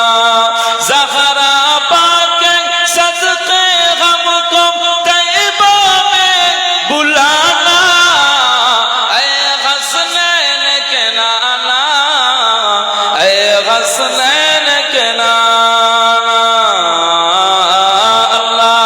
अल्लाहुम्मा सल्ली अला सैयदना मौलाना मोहम्मद वाला आली सैयदना। मौलाना मोहम्मद আমার দিনদার ইমানদার ভাইরা, নেককার আল্লাহওয়ালা বাবাজিরা, আমার মুরব্বী চাচাজিরা, অনেকটা সময় আপনাদেরকে কষ্ট দিলাম, কষ্ট পেয়েছেন নাকি? হ্যাঁ, শরিয়াতের জন্য আপনারা যে এই সময়টাকে দিয়েছেন, আল্লাহ আপনাদের এই সময় দেওয়ার জন্য বিনিময় আল্লাহ আখিরাতে জাযা দান করেন, বলুন আল্লাহুম্মা। আমি যে কোরআনুল কারীমের আয়াত দিয়ে আলোচনা করছিলাম, ইন্নাল্লাহা ইউহিব্বুত তাওয়াবিন ওয়া ইউহিব্বুল মুতাতাহহিরিন, তার ভিতরে একটি অপশন তাওয়াবিন, গোপনে গোপনে যারা তওবা করে আমার আল্লাহ তাদেরকে অনেক ভালোবাসেন, মোহাব্বত করে। আমরা যেন প্রত্যেকেই গোপনে গোপনে বেশি বেশি আল্লাহর কাছে তওবা করে সব গর্হিত কাজ, গুনাহের কাজ, খারাপের কাজ থেকে আমরা যেন ফিরে এসে আল্লাহর মুমিন, আল্লাহওয়ালা বান্দা হয়ে যেতে পারি, বলুন আল্লাহুম্মা আমিন। জোরে বলবেন না আল্লাহুম্মা আমিন। আমি যতটুকু আলোচনা করলাম ভাষাগত ত্রুটি বিচ্যুতি স্বাভাবিক হয়ে যায়, এক্ষেত্রে হয়েছে, এজন্য ক্ষমা প্রার্থী, ক্ষমা করবেন। শরিয়াতের আলোচনা করতে যে যদি ত্রুটি করে ফেলি তো আমার মালিকের কাছে ক্ষমা চাইছি, আল্লাহ পাক আমার ওয়াজের ত্রুটিগুলোকে আল্লাহ ক্ষমা করেন। আমার ওয়াজ যারা শুনেছেন আপনারা, আপনাদের এই শ্রবণের মধ্যে ত্রুটি হয়ে গেলে আমার আল্লাহ যেন ক্ষমা করে দেন, বলুন সকলে আল্লাহুম্মা আমিন। আসুন আমরা মোনাজাতের দিকে এগিয়ে যাই, একটু প্রিয় রাসূলের শানে মহব্বতে দাঁড়িয়ে সালামের তোহফা পেশ করি। ইয়া নবী সালাম আলাইকা, ইয়া রাসূল সালাম আলাইকা। আচ্ছা, আমি এটা পরে শুনছি।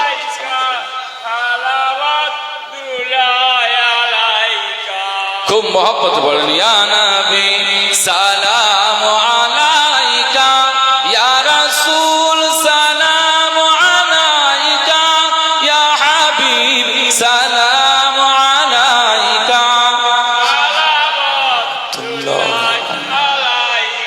طلع البدر علينا من ثنيات الوداع وجب الشكر علينا ما دعا لله داعي يا حبيبي يا سيدي يا نبي سلام عليك يا رسول سلام عليك يا حبيب سلام عليك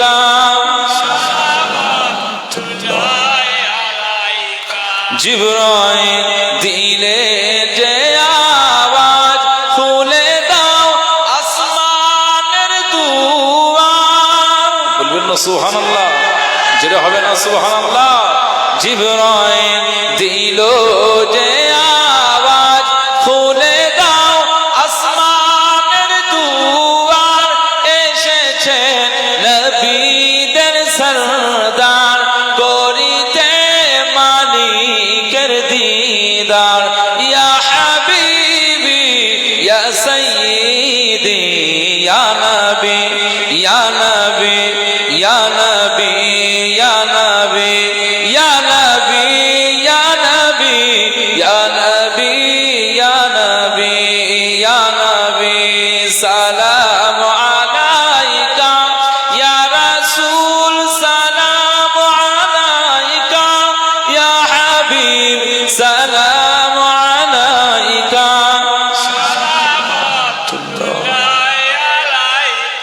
কঠিন হাসরের দিনে কে আছে মোদের কপালে, কঠিন হাসরের দিনে কে আছে মোদের কপালে, গুনাহগার উম্মতি বলে দিও না দূরে সরিয়ে। ইয়া হাবিবি ইয়া সাইয়্যিদি ইয়া নবী ইয়া নবী ইয়া নবী ইয়া নবী ইয়া নবী ইয়া নবী ইয়া নবী ইয়া নবী ইয়া নবী সালাম আলাইকা ইয়া রাসূল সালাম আলাইকা ইয়া হাবিব সালাম আলাইকা সালাওয়াতুল্লাহ আলাইকা ইয়া নবী সালাম আলাইকা ইয়া রাসূল সালাম আলাইকা ইয়া হাবিব সালাম আলাইকা।